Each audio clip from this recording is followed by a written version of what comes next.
This Baldur's Gate 3 series covers how to do all major quests and missable content in order so that all achievements or trophies, choices, and major rewards will be available. We will be striving to get the most optimal or good outcome for all companions, recruit the most allies, obtain all legendary weapons and armor, and have an overall satisfying playthrough. For best results, follow this series from the start of Part 1. Spoilers will be limited to important information, and as usual, useful timestamps can be found in the video description. In these earlier videos, I'll also be giving some pointers for newer players that are not as familiar with the mechanics of Baldur's Gate 3. That being said, there should be plenty of useful information for even experienced players with multiple playthroughs. Part 1 of this series will take us through the entirety of Act 1, including the Nautiloid Crash Region, the Underdark, and the Mountain Pass. To start, we're going to play on Tactician difficulty for the critical hit achievement, and choose the custom character origin. I've been told that there is a method to get the No One Left Behind achievement with the Dark Urge origin. However, because I have not personally tested this, we will not be covering it in this guide series. You can choose whichever starting class and race you want, but I will also be explaining my own playstyle and builds for this character and others as we progress through the game, in case you want to follow along or copy anything. For my own part, I'll be playing as a high half-elf sorcerer. I went with sorcerer for multiple reasons. Their primary trait is charisma, making them good at negotiations, which will make achieving good outcomes much easier. In addition, sorcerers gain access to meta magic. More specifically, we will have access to Twinned Spell, which, when combined with haste, will make combat encounters much easier starting at level 5. The reason why I chose half-elf is that they get the Civil Militia feature, which grants proficiency with shields. Humans also get this feature, and it is great for spellcasters. I'll be taking the utility spell Light as my high elf cantrip. And for my 4 sorcery cantrips, I will be getting Bone Chill, Ray of Frost, Shocking Grasp, and Firebolt. For starting spells, I'll be taking Mage Armor and Magic Missile. For the subclass, I'll be going with Storm Sorcery as it's the strongest sorcerer subclass in my opinion, and provides additional combat spells. The Guild Artisan background will provide us with Insight and Persuasion proficiency, both of which will help us in negotiations. If all this stuff is new to you, don't worry, everything will be explained in due time. For ability points, I have adjusted them so that both Dexterity and Charisma are at 16, and Constitution is at 14. As a sorcerer, Charisma will determine the effectiveness of our spells. Meanwhile, both Dexterity and Constitution will improve our survivability. Finally, we will select skill proficiencies. Intimidation and Deception are both worth taking. From there, all that's left to do is customize the appearance of both your character and your guardian, and then venture forth. As a sorcerer, the first thing we'll want to do every adventuring day is use Mage Armor. This will raise our AC or armor class up to 16, making us significantly harder to hit with targeted attacks. This spell will use a level 1 spell slot, which we currently have 2 of. In this first room, we can interact with the nursery to perform our first skill ability check. In this case, it's the investigation skill being used. For any ability check, we roll a 20-sided die, also known as a d20, then add our modifier to get the result. For me, that modifier is 0. If the total result is equal to or higher than the particular skill check's difficulty class or DC, we will succeed. If it's less than the DC, we fail. In this case, the DC is 10, and don't worry if you fail this check as it's ultimately of little importance. We can use the nearby alien device to restore our spell slots or other resources, then move on to the next room. Feel free to look around and loot any bodies or other containers. To highlight things that are generally worth interacting with, hold the Alt button on keyboard mouse or right stick click on a controller. This is a very useful mechanic to start taking advantage of early on. We can activate a lift in this room and ride it up to find a person with an open cranium, and this is an opportunity to get a temporary ally, called Us, that can also be found later in the game. To get it, you must choose the dialogue option where you try to help, then succeed in one of 3 ability checks. For my character, Dexterity gets the highest bonus, +3, so I will use that to free the brain. Saving us is not required for any achievements, but if you really want this little brain guy as a companion, you can save the game before rolling the ability check. That way, if you fail, you can load the save and try again. This is known as save scumming, and in order to get all the achievements and ideal outcomes, it may be necessary to do on occasion. That being said, we will play in such a way that gives us the best odds of success, so that save scumming is rarely needed. After prying the brain free, you can mutilate it to make it more docile, but this is unnecessary. Up ahead, we will meet our first major companion, Lae'zel the Githyanki. In addition, after speaking with her, we will get our first combat encounter, and this is a good time to explain the basic mechanics. Combat in this game is turn-based, and the order that characters take their turn in is determined by their initiative roll. In general, characters with higher dexterity will have higher initiative, and get to go before the characters with lower initiative. Since all my characters are grouped up in the initiative order, their turns take place simultaneously, allowing for better coordination of attacks. During each turn, a character is allowed to move a certain distance, determined by their movement speed. Generally, this is 30 feet. A character also gets one action, which is typically required for primary weapon attacks and most spells, and one bonus action, which is required for more minor actions such as shove, using a potion, and jump, although jump also requires 10 feet of movement speed. You can see what resources different abilities require by hovering over them. For this combat encounter, I'm going to start by using my 2 melee fighters to attack different targets, then clean up with my sorcerer using magic missile.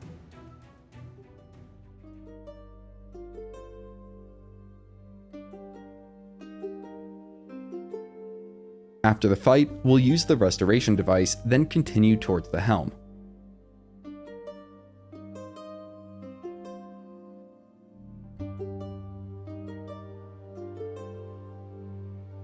In this next room, there are 2 unconscious thralls that we can defeat to get some free experience points. In addition, another potential companion, Shadowheart, is trapped in the nearby Mind Flayer pod. To free her, head through the door to the east. The first body on the ground has a key which we will use in short order.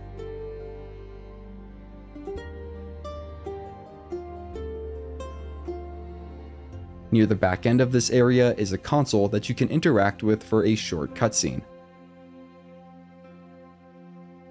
There's also a second body with an Eldritch rune, which we will need to free Shadowheart.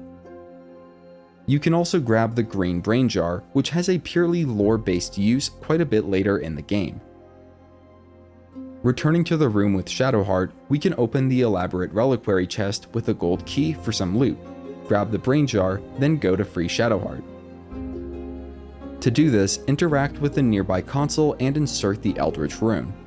You may want to save before this skill check, as failing it could mean losing Shadowheart as a companion.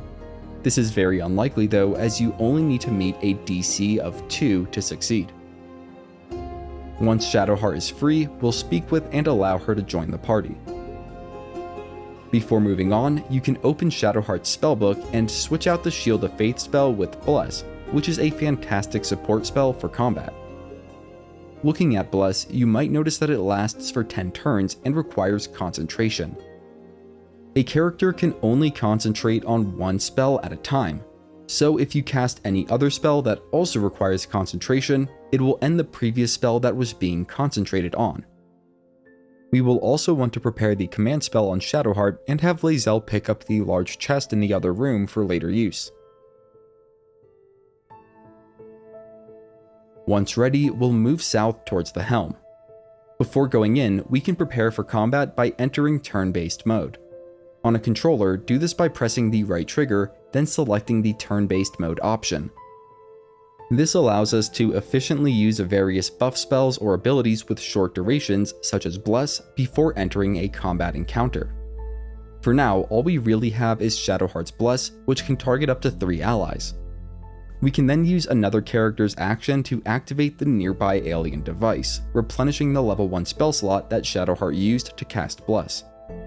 A good rule to follow is to save the game before every combat encounter, so we'll do that here. Next, we'll exit turn-based mode so all characters stay grouped up, then quickly enter the helm through the sphincter door before Bless has a chance to wear off. There is an achievement for defeating Commander Zolk, the fiend fighting the Mind Flayer, and it's called Devils in the Details. However, on Tactician difficulty, this will most likely require some save scumming. First, we will want to have Lae'zel place the large chest in front of the door, in order to stall the enemies that will try to come through it, and then move towards Zolk as quickly as possible.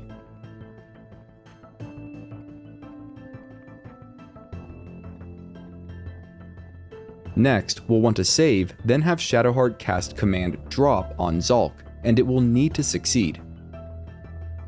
If it does not, we will need to revert to the previous save and try again.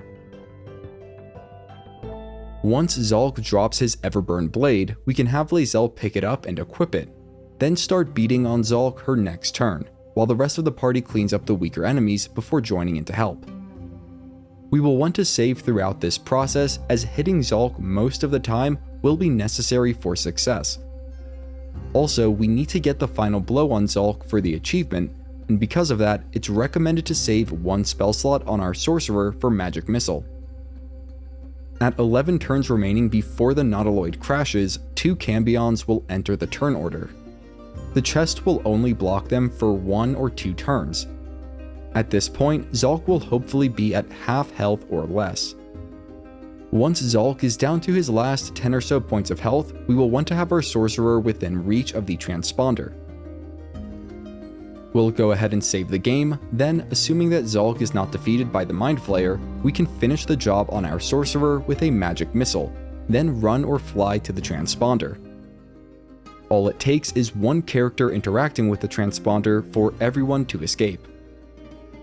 If getting this achievement on Tactician proves too annoying or difficult, a similar strategy can be used on a different character with the easiest difficulty setting, and it should be far easier.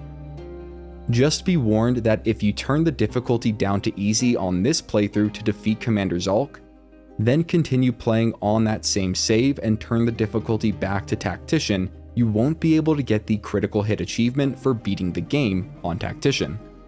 Getting back on track, we just escaped the Nautiloid. After the cutscene, we'll awaken to a new adventuring day, so put on any daily buffs such as Mage Armor before continuing. Our first objective will be to recruit all companions in the beach area, starting with Shadowheart right nearby. We'll speak through her dialogue and agree to team up. If you earned enough XP on the Nautiloid, you should also reach level 2, which will make the next encounter significantly easier. Shadowheart doesn't get much at level 2, but if you are playing a Sorcerer, you will be able to choose a new spell, and I highly recommend Shield, as it's a great defensive spell. In addition, you'll get to choose 2 meta magic options. For this, Twin Spell is a must, and Distance Spell also comes in handy. Moving on, feel free to loot the coastline up towards the northeast. You'll find camping supplies along with at least one set of thieves' tools. Once ready, we'll head west for the next combat encounter with some intellect devourers. Up to this point, we haven't been able to initiate combat on our own terms, so let's quickly cover how to surprise our enemy, which will give us a huge advantage. First, get everyone into sneak mode by clicking Shift+C on keyboard mouse, or by holding the down button on the D-pad if using a controller. We'll save the game just in case, then move closer to the enemies. Enter turn-based mode to have better control, then move in for an attack on the enemy while staying out of sight. Ranged attacks often work best for this. If you successfully hit the enemy while sneaking, they and any nearby enemies will get the surprised condition. Surprise basically causes the affected creature to have their first turn in combat skipped, giving the ambushers a huge advantage. Also note that any allies that are also sneaking will probably not be automatically entered into the combat encounter. In that case, you'll have to switch over to them and either exit hiding or launch an attack of their own at the enemy to get them in the turn order.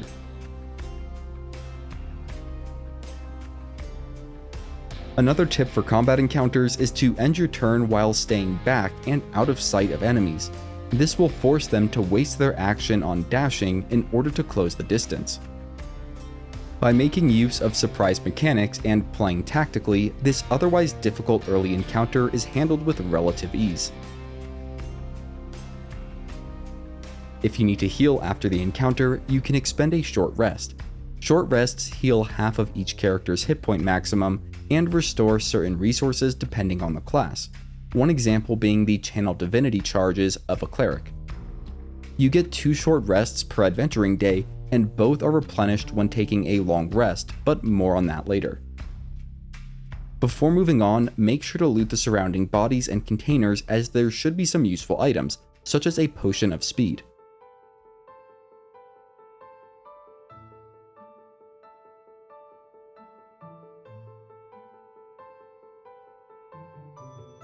Next, we'll head further west to recruit our second companion, Astarion the Rogue.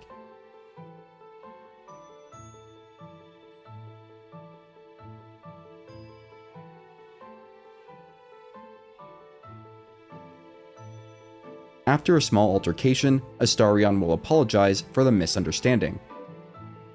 You can accept Astarion's apology or reject it. Accepting his apology will gain approval from Shadowheart, and this is a good time to explain the approval system.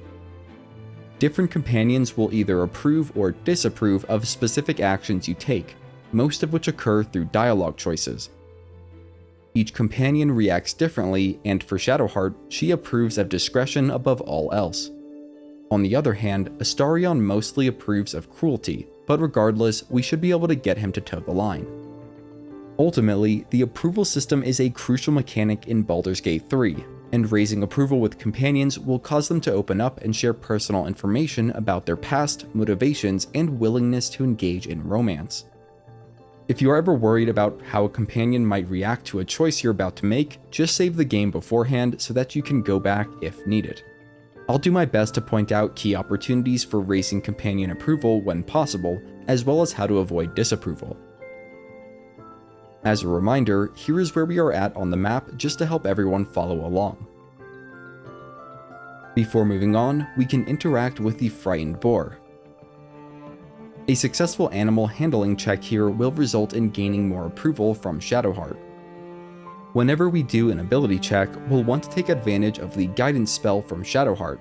It's a cantrip, so it won't consume any spell slots, and it adds an additional 4-sided die or d4 to our skill checks, increasing the likelihood of success. Next, we can briefly move west, jumping down to a secluded area near the coastline.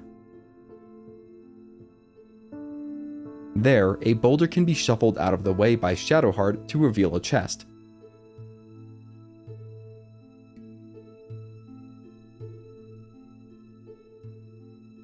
Inside, we'll find 2 potions of speed, valuables, and a map and book from the Harper faction. We'll be sure to read any books or notes that we come across, as they will contribute to the Bookworm achievement, and can provide important information for quests or add markers on the map for supply caches. Next, we'll move north into the crashed Nautiloid, where an encounter with a dying Mind Flayer awaits. You can try to learn more about the Mind Flayer at the risk of having your brains eaten, or just finish it off instead, and I recommend the latter. We'll loot the Mind Flayer for another chance at a potion of speed, then move east to find and loot a final Mind Flayer. At this point, we should have a handful of potions of speed. These are extremely strong, and we can save them for any particularly difficult combat encounters.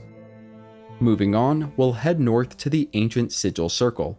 Save your game before interacting with it, as this is where a third companion, Gale, can either be saved or lost at the roll of a die. Depending on your class, you may get to choose a special ability check to save Gale, such as Charisma with Sorcerers. Gale is a kind-hearted, if a bit overconfident wizard that approves of those who make peace, avoid conflict, and help the innocent. In short, he'll be very easy to get along with and gain the approval of. After saving Gale, we'll agree to team up and increase his level to 2.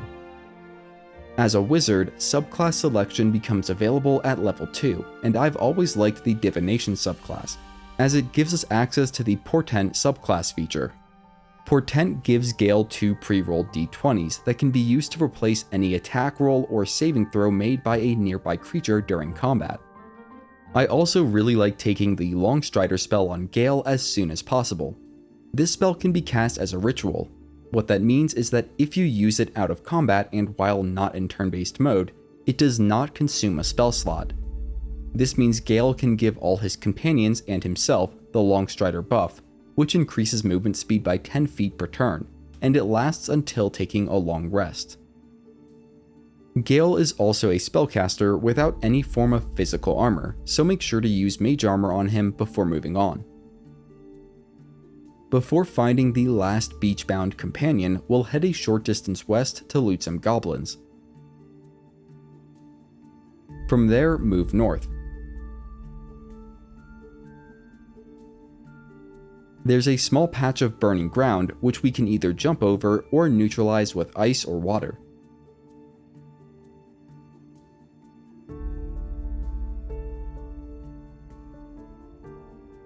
The only thing we want up here at this moment is a shovel, which can be found stuck in a dirt mound. Shovels allow us to dig up chests from dirt mounds, which often contain useful loot. From there, we'll head back east to find Lae'zel, trapped by Tieflings and in need of rescue.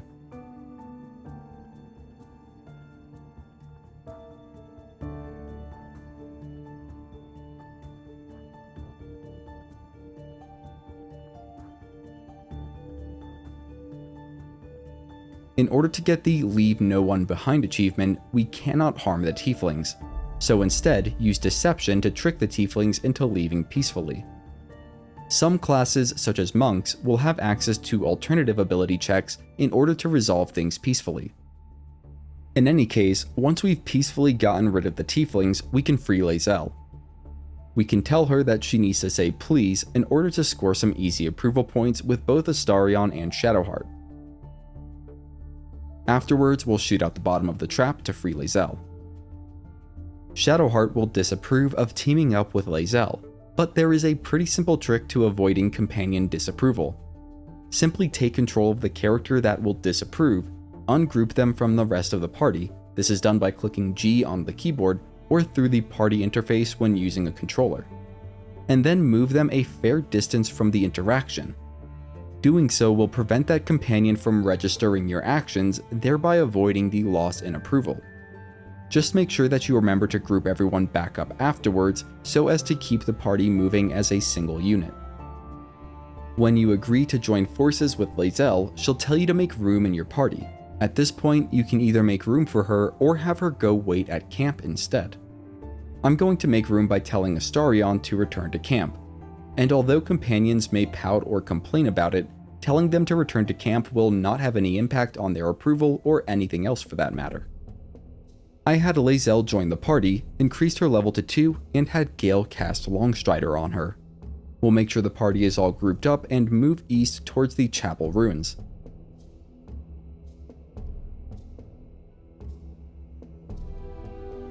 Upon arrival, we'll be accosted by several looters. We can attack them or talk our way out of the situation.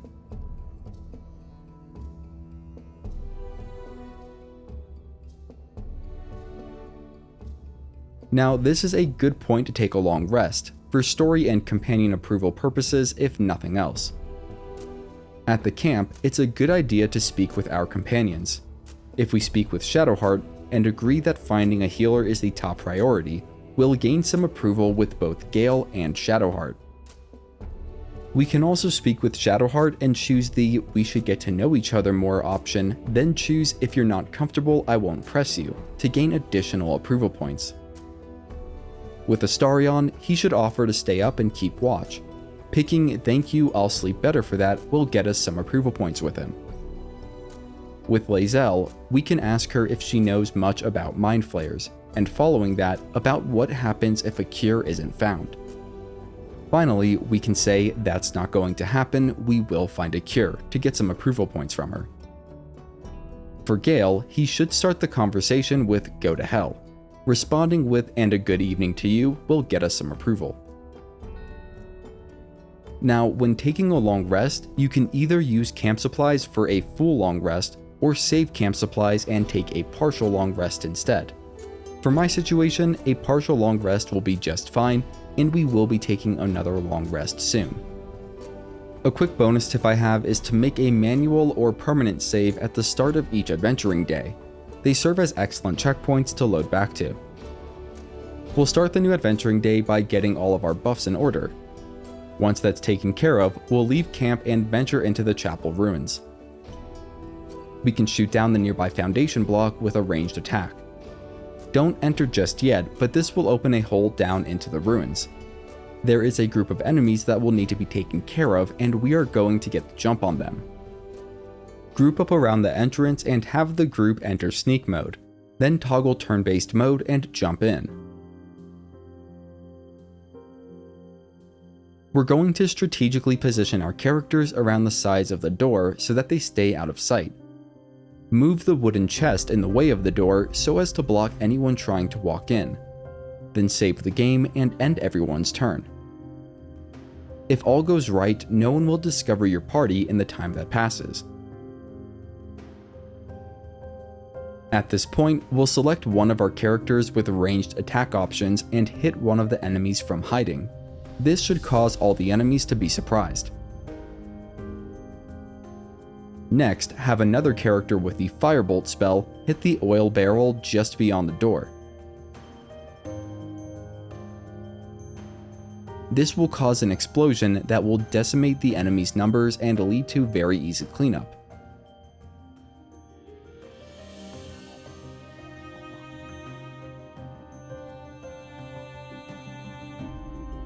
There's one other enemy in the chamber to the north that we can also get the drop on. In addition, there are plenty of food or camp supplies on the nearby table. We'll loot all of the fallen enemies, then move to the southernmost room in this area. There are plenty of books to find and read here, but what we are mainly looking for is the lever on the southern wall of the chamber. Pulling it will open a new passage leading to the west, which is where we are heading next.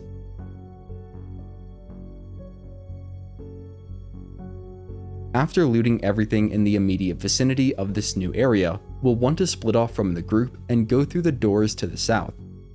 It's also a good idea for us to save before doing this. We don't want to loot the central sarcophagus as it is trapped. Instead, we'll loot the smaller entombments near the room's periphery first. One of these containers will have a shield, which I'll be equipping to my sorcerer, and Gale can also make use of it. Another of these containers will have a soul coin, which a companion that we have yet to meet can make use of. Once we've looted all the surrounding containers, we'll position ourselves between the central sarcophagus and the room where the rest of our companions are. Approach the sarcophagus, then enter turn-based mode.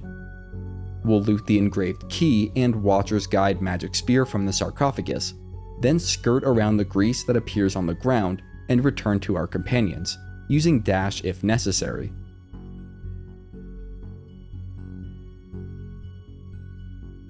Upon leaving turn-based mode, the room will be inundated with fire and explosions.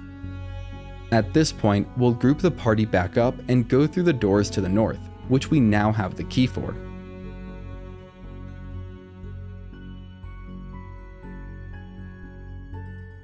To the west is a small room with a sarcophagus where another soul coin can be found.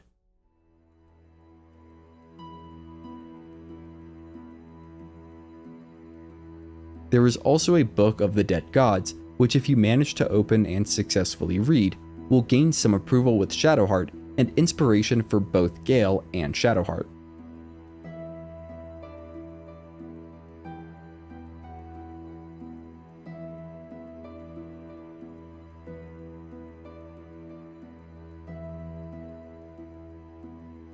Next up, we'll have to face off with a group of skeletons, and I'm going to position and hide my characters to prepare and get the jump on them.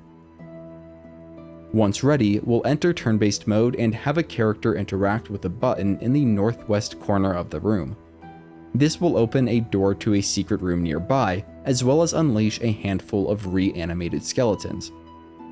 By carefully positioning our characters, we should be able to get a surprise attack on them to initiate the combat encounter.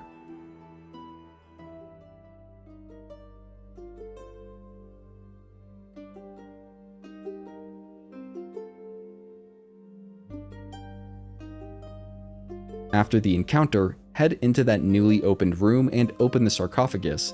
We'll meet a new helpful NPC by the name of Withers. Answer Withers' questions efficiently and he'll head off to our camp.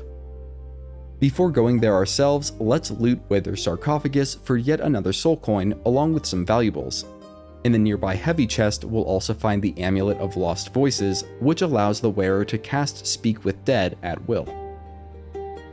At this point, we'll take our second long rest. The first thing I recommend doing is to take control of Shadowheart and speak with Withers in the westmost room. Ask Withers what kind of services can a skeleton offer, then speak through the rest of his dialogue. You should be able to speak with Withers again and change Shadowheart's class for 100 gold, and you can also do this with any other character.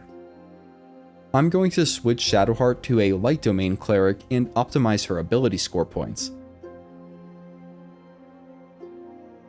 Light Domain Clerics are all around incredible. The Light Domain spells, Warding Flare subclass feature, and Radiance of Dawn channel divinity that they gain at level 2 all make for an extremely formidable combatant. After handling that, we can go ahead and speak with our companions. It doesn't seem like there is any approval to be gained with Shadowheart, Gale, or Lae'zel, but all of them should have new things to say. Astarion, on the other hand, will ask how we would want to go out if we were to become a Mind Flayer. If we say, not sure, how would you like to go, then follow it up with, decapitation sounds good actually, we will get some approval points with him. Afterwards, we can take our long rest, and this time I'll be using camp supplies to gain all the benefits of a full long rest. After performing our morning rituals, we will fast travel back to the roadside cliffs and head north past a broken carriage.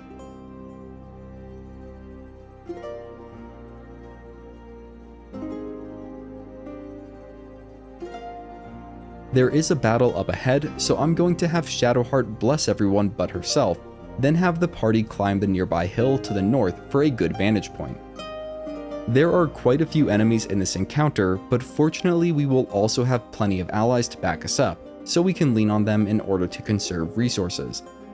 We'll just need to do enough to keep any of them from dying.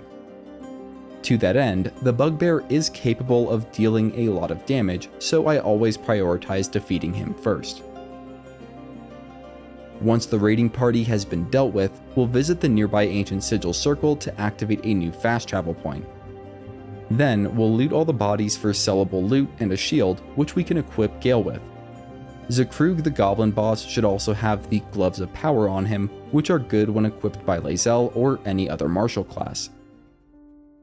There are a good deal of important tasks to take care of in the Druid Grove, saving several Tieflings among them. A short distance in, we'll find Zevlor, a Tiefling, arguing with a human mercenary by the name of Eredin. Personally, I used Persuasion to peacefully resolve the conflict, but whatever you choose to do, try and stay on the Tiefling's good side. Resolving the conflict peacefully will gain us approval from both Shadowheart and Gale. After that, we'll head up and around the southwest bend to the Gate Lookout. Here we'll find Arca grieving over a fallen ally. Don't worry, as this is one Tiefling that cannot be saved, so him dying won't stop us from getting the No One Left Behind achievement. Saying you need to avenge this, spill some goblin blood will get us approval points with both Shadowheart and Lae'zel. Next, we'll head further east to the Grove's high point. Here, we'll need to save a Tiefling, Nadira, from a Bugbear assassin. Given that it's only one enemy, I am personally conserving spell slots and other resources for this fight. After defeating the Bugbear, we can speak with Nadira and trick her into giving us another soul coin, which will also give us more approval with Shadowheart. At this point, we should be able to gain our 3rd level on most if not all characters. I'll be taking Thunderwave on my Sorcerer as it's a very useful 1st level spell, and it will help us get an achievement pretty easily later on. I'll also be taking Quicken Spell as my 3rd meta magic option. Full spellcasters such as Sorcerers, Wizards, and Clerics gain the ability to cast level 2 spells at level 3. They also gain 2 level 2 spell slots, and this is a good time to explain how leveled spells work. Leveled spells require a spell slot to cast. A level 2 spell can only be cast with a level 2 spell slot or higher. A level 1 spell, on the other hand, can be cast with a level 1 spell slot or higher. If you cast a spell using a higher level spell slot, it will often have additional or augmented effects. For example, when we cast Magic Missile, a level 1 spell, using a level 2 spell slot, it will fire off an additional missile, for a total of 4. That being said, some spells do not grant additional benefits when cast at a higher level, a prime example being Mage Armor. With that covered, let's get back on topic. Fighters gain their subclass at level 3, and Battlemaster is, in my opinion, the strongest of the 3. It gives the fighter access to maneuvers which can have all sorts of special effects. The maneuvers I personally like to start off with are Distracting Strike, Precision Attack, and Pushing Attack. That being said, you're free to look through the options and choose whichever ones you like best. For the Cleric, level 3 gives access to new spells and spell slots to cast them with. Finally, Gale will get to learn 2 more spells, and I'm going to take and prepare both Misty Step and Shatter, but again, I don't think either of these are must-haves. We can short rest here if needed, then head north deeper into the Grove.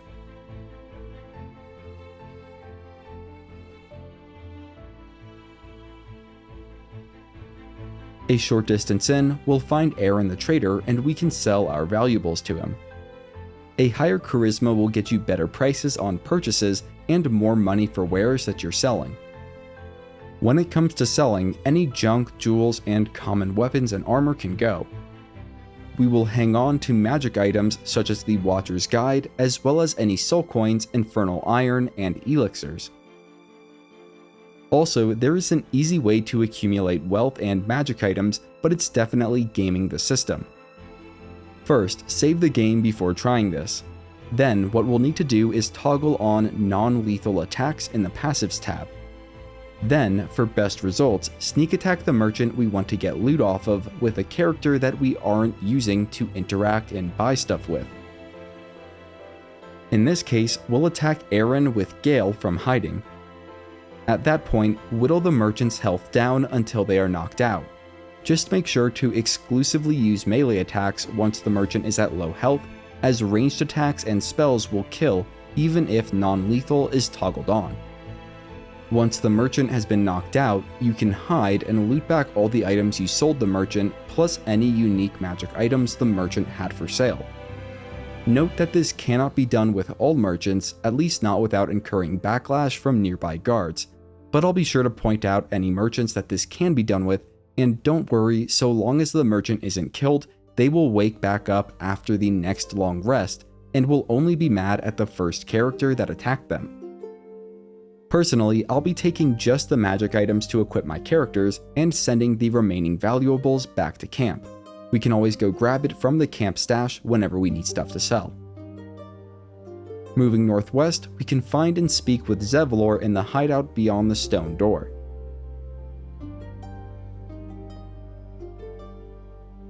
He will task us to both find and speak with Kagha on behalf of the Tiefling refugees. Right outside of the hideout, we can speak with Eredin and learn about an artifact called the Night Song. This will start a quest called Find a Night Song. Up the ladder and to the east, a man named Barth will be threatening Melly, a child tiefling that stole his amulet. To make everyone happy, we first need to say, "You better do what he says, boy," then succeed on a very easy persuasion check. And finally, we'll say, "I want an answer, why'd you steal it?" This will result in Melly coming clean, and also have Barth willingly give Melly the amulet out of charity.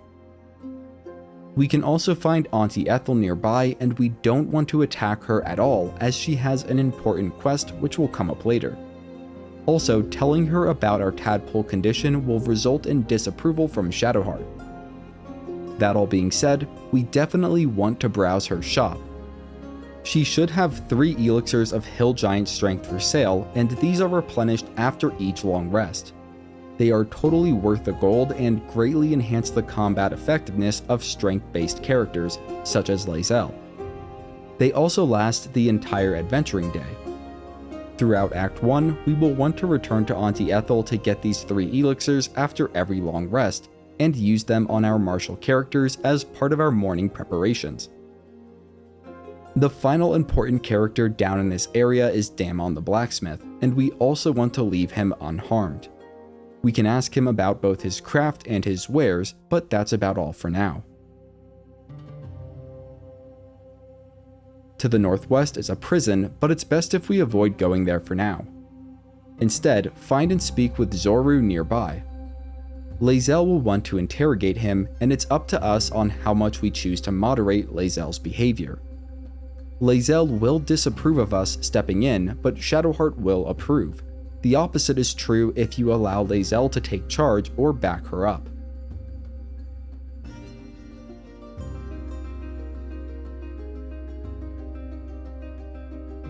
If we sneak and break into the storage room behind Zorru, we will find another tiefling by the name of Pandirna. If we're willing to use a 2nd level spell, we can actually cure Pandirna's paralysis by casting Lesser Restoration on her with Shadowheart, but this is not necessary. There is some loot to be found in this room, but it's totally optional and we won't lose any achievements if we avoid it. Up to the west, we'll find another recruitable companion, Wyll the Warlock. To avoid Gale's disapproval, we can choose the "I'm looking to cure this infection, I suggest we partner up" dialogue option. I have no need for a warlock at this time, so I'm going to tell Wyll to wait back at camp. We can also speak with Asherock and tell a story to the children, though again, this is totally optional. Now, I have an important warning here. You may notice these strange ox. Feel free to investigate it, just don't attack or kill it, as this can seriously bug out a companion questline. We will definitely want to go speak with Roland and his siblings to the south and convince them to stay and fight, as this is a critical step to getting the No One Left Behind achievement.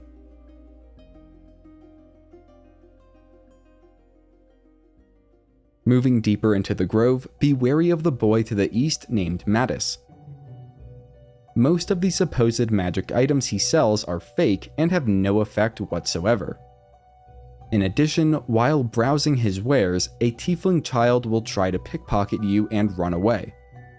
Personally, I think it's best to just avoid the encounter altogether, but if you are in the mood for some shenanigans, then go for it. Just try not to make an enemy of the tieflings in the process. We'll move on south towards the heart of the grove, where an altercation between the tieflings and druids takes place. After the exchange, we can speak with Locke and Chimera and agree to rescue their child, Arabella. This will get us some approval with Gale. The druids will let us by easily enough, at which point we can make our way west to the sanctuary of the grove. It probably goes without saying, but stealing the idol of Sylvanas from the center of the grove will have negative consequences, and so we will not be doing that. Lae'zel is going to disapprove of our actions here, so consider leaving her outside for the initial confrontation. Within the sanctuary, we will need to convince Kagha to spare Arabella and let her go free. I suggest saving before any skill checks, as failing badly enough will result in Arabella's death, which again would disqualify us from the No One Left Behind achievement. Saving Arabella will gain approval from both Gale and Shadowheart, and disapproval from Lae'zel if she is present. That being said, we can bring Lae'zel back in after Arabella is safe, then speak with Kagha. Picking the "you're protecting your own, sometimes cruelty is required" option will earn us some approval from both Lae'zel and Shadowheart, though probably for different reasons. Kagha will then give us an ultimatum to lead the tieflings out of the grove, to which we can non-committally reply, "Then it seems I'd best speak to Zevlor." At this point, we can speak with Shadowheart about one, possibly two things. First, if she gets frightened by the wolves in the grove, we can talk to her and say I'll try to avoid wolves in the future where possible to earn some approval. In addition, we can ask her about a mysterious wound that plagues her. Also, once Shadowheart's approval goes above 40 points, high approval, we can initiate a romance with her if we want, and this is a good place to explain romance in Baldur's Gate 3. Most companions are easy to romance once approval is high enough, but we'll need to be careful. Only so many romances can be maintained in Act 1, and to the best of my knowledge the limit is 2. In addition, pursuing certain romances will immediately close off other specific romances. The most relevant example is that romancing Shadowheart, and possibly any other companion besides Lae'zel, will close off the option of romancing Lae'zel. In addition, only one romance can be maintained beyond Act 2, so one romance will need to be chosen well before the end of the game.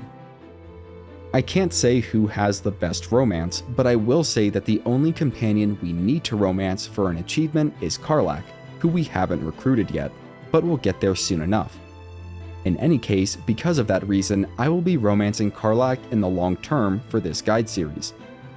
Fortunately, initiating a romance with Shadowheart here will not close off the option to romance Karlach. That being said, there is a point later in Act 1 where you can initiate a romance with any companion you are on good terms with. If we want to have as many options as possible there and then, we should not initiate a romance with Shadowheart or any other companions through normal dialogue. Hopefully that was a sufficient explanation on romance, but you can always reach out to me in the comments if you have specific questions. Moving on, at this point Gale will probably have a new conversation where we can earn some approval. The options we want to pick when they come up are, "That's very gratifying to hear," and "I'd be happy to help."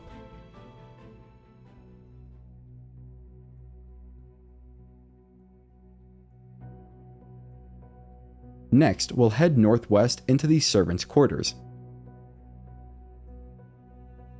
In the west corner behind the bookshelf is Kagha's chest. It can be unlocked with just a 10 DC lockpick check, and inside we'll find a note and a book. Reading these will give us a lead on where to find evidence that will expose Kagha's shady dealings.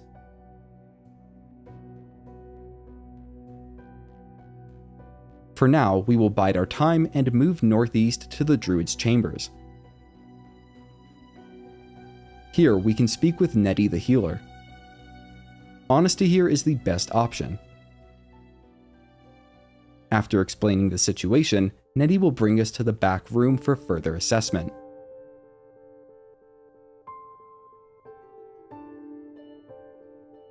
In the conversation that follows, eventually saying "I swear" to Nettie will earn us some approval with Lae'zel and Shadowheart. Following this, we can agree to find Halsin the Druid, then return back outside.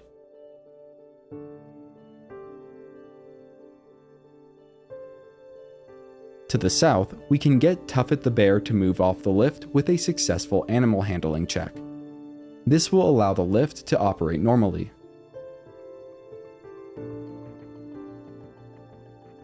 Moving northeast, we can meet Volo the Bard, and he will eventually inform us of his intent to visit the Goblin camp. Moving down a new path to the northeast, we can go down the southern branch first to find Alfira, another bard. And it's a good idea for us to save here because this is an opportunity to gain free proficiency in playing an instrument, which will make getting the Busker achievement a lot easier. To get this proficiency, we want to say "let me see if I can help" when it comes up as a dialogue choice. Then say "hand me that lute, we can perform together." 2 performance checks will follow, and passing these checks will earn you both the lute and the ability to play it, along with some approval from Gale. We can then equip the lute and play it anywhere. When played in populated areas, nearby NPCs will crowd around. If we succeed in the performance check, then one or more of the NPCs will each toss us a coin once we stop playing. Earning 100 gold this way will get us the Busker achievement, and this is most easily done later in the game during Act 3, but feel free to start working towards it now. Next, we'll head northeast towards the beach, and it's a good idea for us to save here.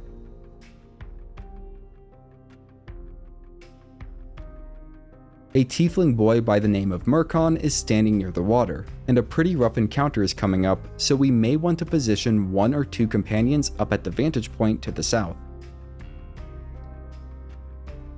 I'm also going to have Shadowheart cast Bless on multiple allies, including Murkon. When we speak with Murkon, we can avoid the trap by saying, "You shouldn't be standing out in the water, it's dangerous," then, "I don't hear anything, come back to shore." And this will lead directly into a combat encounter. Like I said before, this encounter is a tough one, so using leveled spells and resources is completely reasonable and probably necessary to save Murkon. For this fight, it is crucial that we interrupt any harpies singing their luring song, as it can cause us, our companions, and even Murkon to involuntarily move towards the harpies and be otherwise incapacitated. Magic Missile is a great option to interrupt a harpy's singing because it has a chance to disrupt the singing with each of the missiles that hit. Something else to watch out for is any harpy that blocks Murkon's escape route. To prevent them from striking Murkon as he runs by, they will either need to be defeated or have their reaction spent. This can be accomplished by having a character run in and back out of melee range. That will result in the harpy using its attack of opportunity on one of our characters, rather than Murkon. As a reminder, we need to save Murkon in order to get the No One Left Behind achievement. After the fight, we can speak with Murkon, and if we're nice, he will tell us how we can find another tiefling child named Mole. Gale will also have something to say about the encounter. We can explore and loot the beach area if we want, then head back to Arabella's parents in the grove.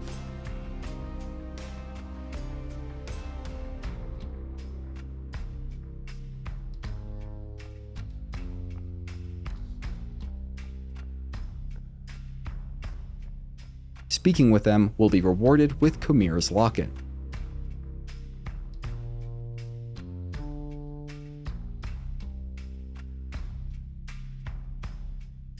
Up to the west, we can find Donnie. Speaking the passphrase to Donnie will get him to reveal a concealed hatch. Inside, we can find Mole. She is willing to trade, and we can even invest in her up-and-coming business. However, we should also avoid getting involved in her plot to steal the idol of Sylvanas from the Druids.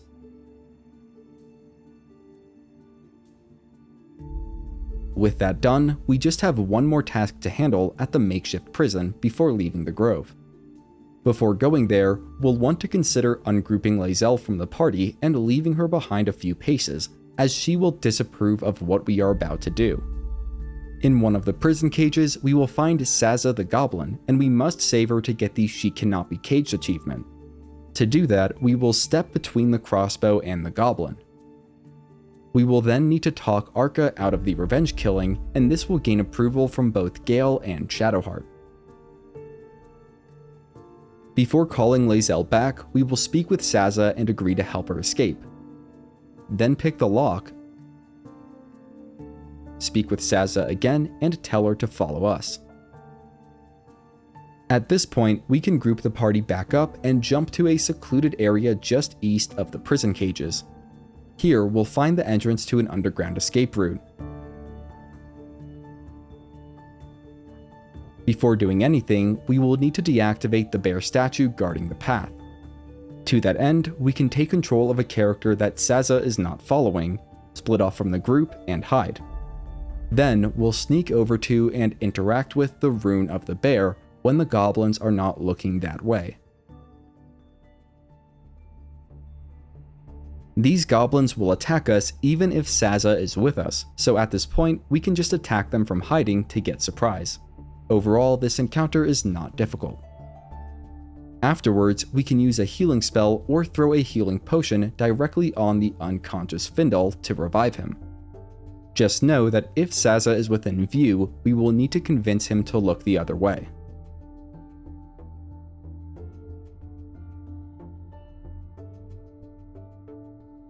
Up to the southeast, there is a Rune of the Eagle that we will want to deactivate. There are also a few oil barrels that we can pick up and send back to camp for later use. We will want to do this before trying to lockpick or disarm the trapped chest nearby. Within the chest is another magic item, the Nature's Snare Staff. There are also useful items in the other containers nearby. From here, we'll head to the southern exit, which will lead us outside of the Druid Grove. After exiting, Sazza will plan to meet up with us later near the Goblin camp before leaving our company for the time being.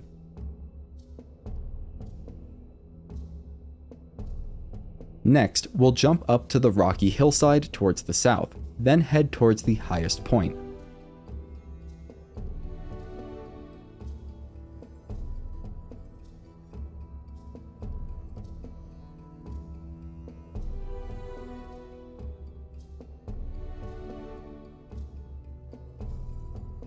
Upon approaching the campfire, we should meet a new character by the name of Raphael.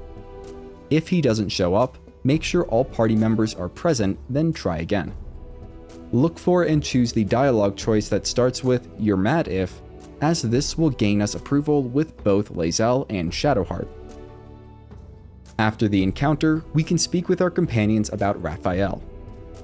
With Shadowheart, if we say he's a devil, we shouldn't trust him, simple as that. And then, I'm not going to just change my mind, we can't trust Raphael, Shadowheart will approve. With Gale, we can gain some approval by asking, "And how do you propose we beat a devil at his own game?" when the option comes up. With Astarion, we can say, "We'll have to cross that bridge when we come to it," then, "We're not his playthings," we'll show him that to gain some approval. With Wyll, we can gain approval by saying, "Spare me the parables, I have no intention of bargaining with the likes of him." Finally, Lae'zel only offers the opportunity to lose approval when discussing the topic, but no ways to gain approval, so tread carefully. Before leaving this area, we can grab the silver pendant off the nearby skeleton. When equipped, it will allow us to cast the guidance cantrip at will. This allows us to use guidance for skill checks while speaking with Shadowheart, and can be combined with Shadowheart's enhanced ability spell for a better chance at succeeding on difficult skill checks. At this point, we can go ahead and take our third long rest, and there is a lot to discuss with our various companions at this stage. Speaking with Shadowheart, we can get some approval by making a risky play, so saving is recommended. First, we'll want to say, "You know, this could be our last night together." Then we'll need to do the Illithid Wisdom skill check to probe her thoughts. If we succeed, we should get a new option. Once this is all over, we should find a tavern and celebrate properly. And this is what will get us the boost in approval. That being said, if we fail the Illithid skill check, Shadowheart will become aware of our probing and will strongly disapprove. When speaking with Astarion, he may attempt to initiate a romance. Certain dialogue options have the chance to reveal more about Astarion's nature if we succeed at a passive insight check. It's up to you if you want to engage in this romance, just keep the discussion from earlier about how romance works in mind.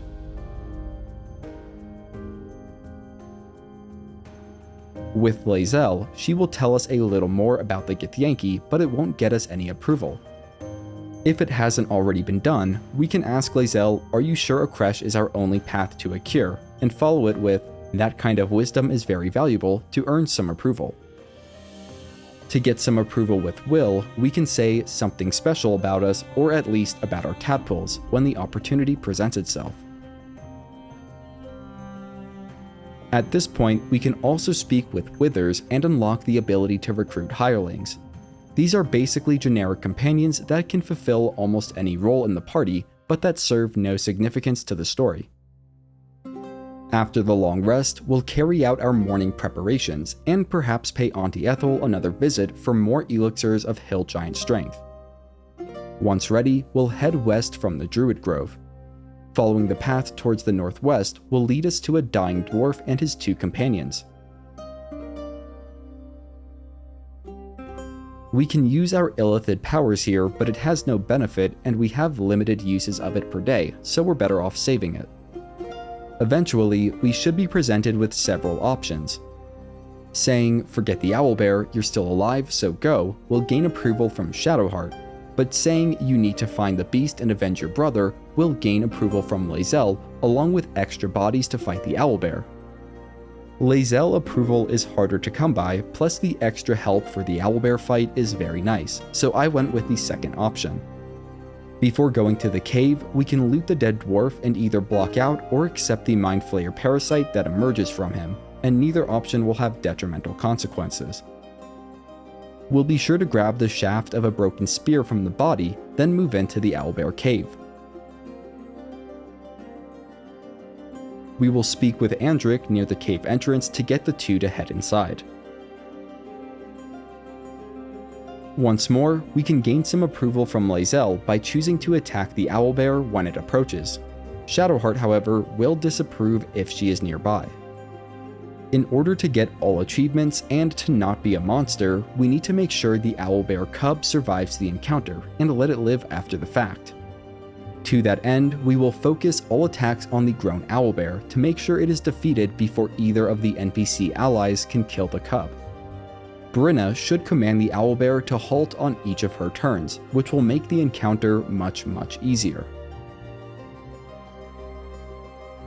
Once again, we will let the Owlbear cub live when prompted, and this will gain approval with both Gale and Shadowheart.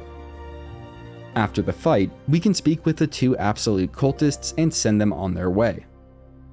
The head of a broken spear can be taken from the Owlbear and combined with the previously acquired shaft to form the vision of the absolute magic spear. Before moving on, we will want to grab the Owlbear egg and send it back to camp. It is technically in the category of camp supplies, but has a neat and unique use with a specific NPC that we'll meet later on. Because of that, we'll want to make sure that we don't use it whenever we take a long rest. The Oakfather's Embrace magic armor is also on a nearby skeleton. Near the bottom of the cave, we'll find a hidden shrine to Selûne and a magically sealed chest. It's a good idea for us to save, then jump over to the area with the statue.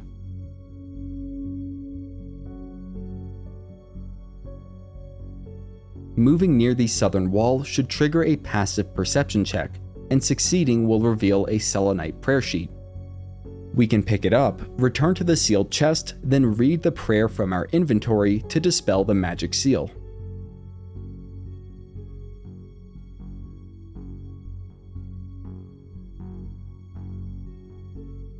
Upon opening the chest, Shadowheart will begin to argue against it.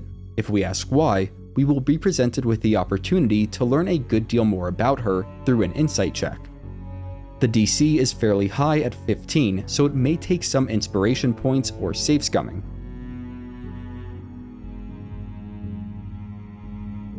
Upon success, Shadowheart will reveal herself as a worshipper of Shar, and it's best if we just let it slide for now. After this revelation, trying to take the contents of the selenite chest will prompt a sleight of hand check to hide it from Shadowheart. Failing the check while near Shadowheart will get us disapproval, but failing it while away from her carries no repercussions.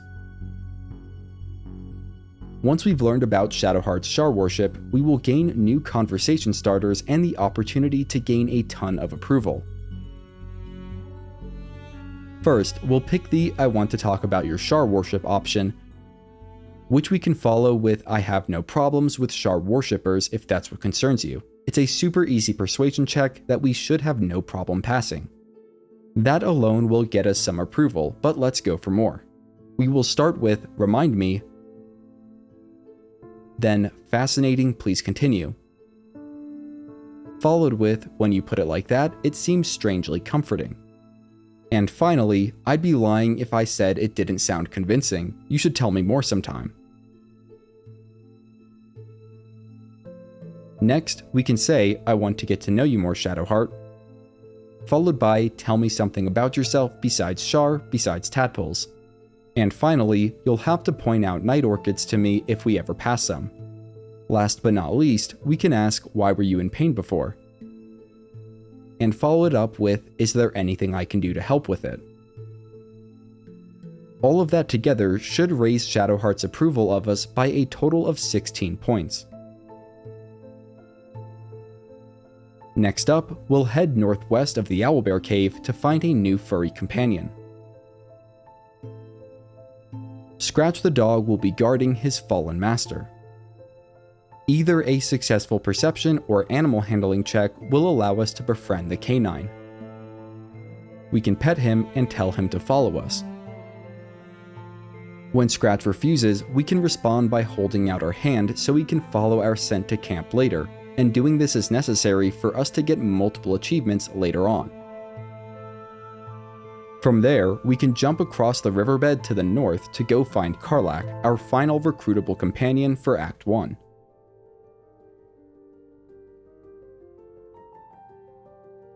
We'll find her up along the river east from where we crossed over. Along the way, we can grab the toll collector's key.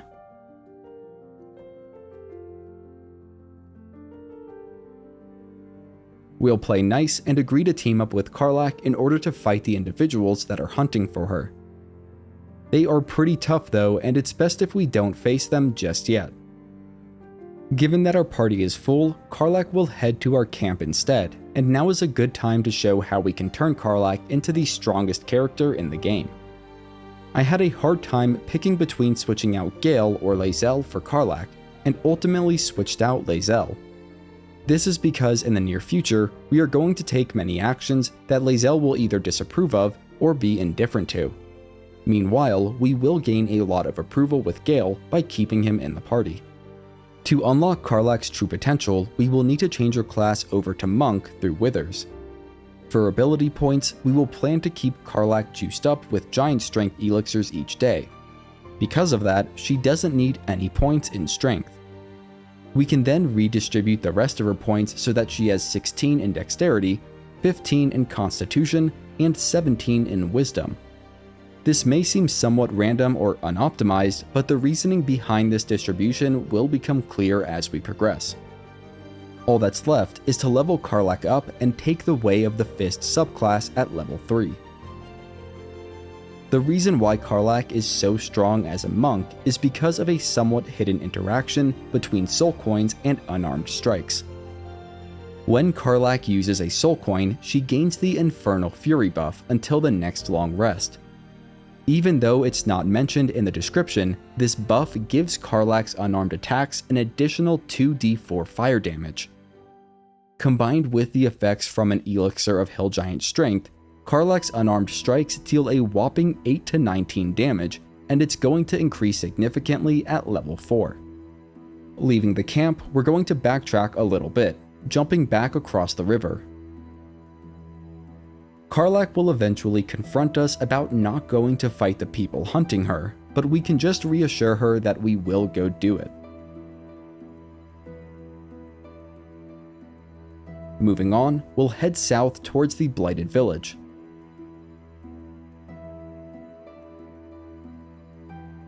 Along the way, we'll find an exsanguinated boar. A successful medicine check here will reveal that the boar was likely killed by a vampire.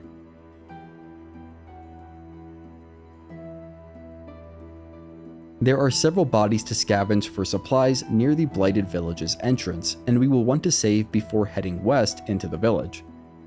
Upon entry, we will be ambushed by a pack of goblins. To talk our way out of the fight, we can say, "There will be no skewering happening here, now let me pass."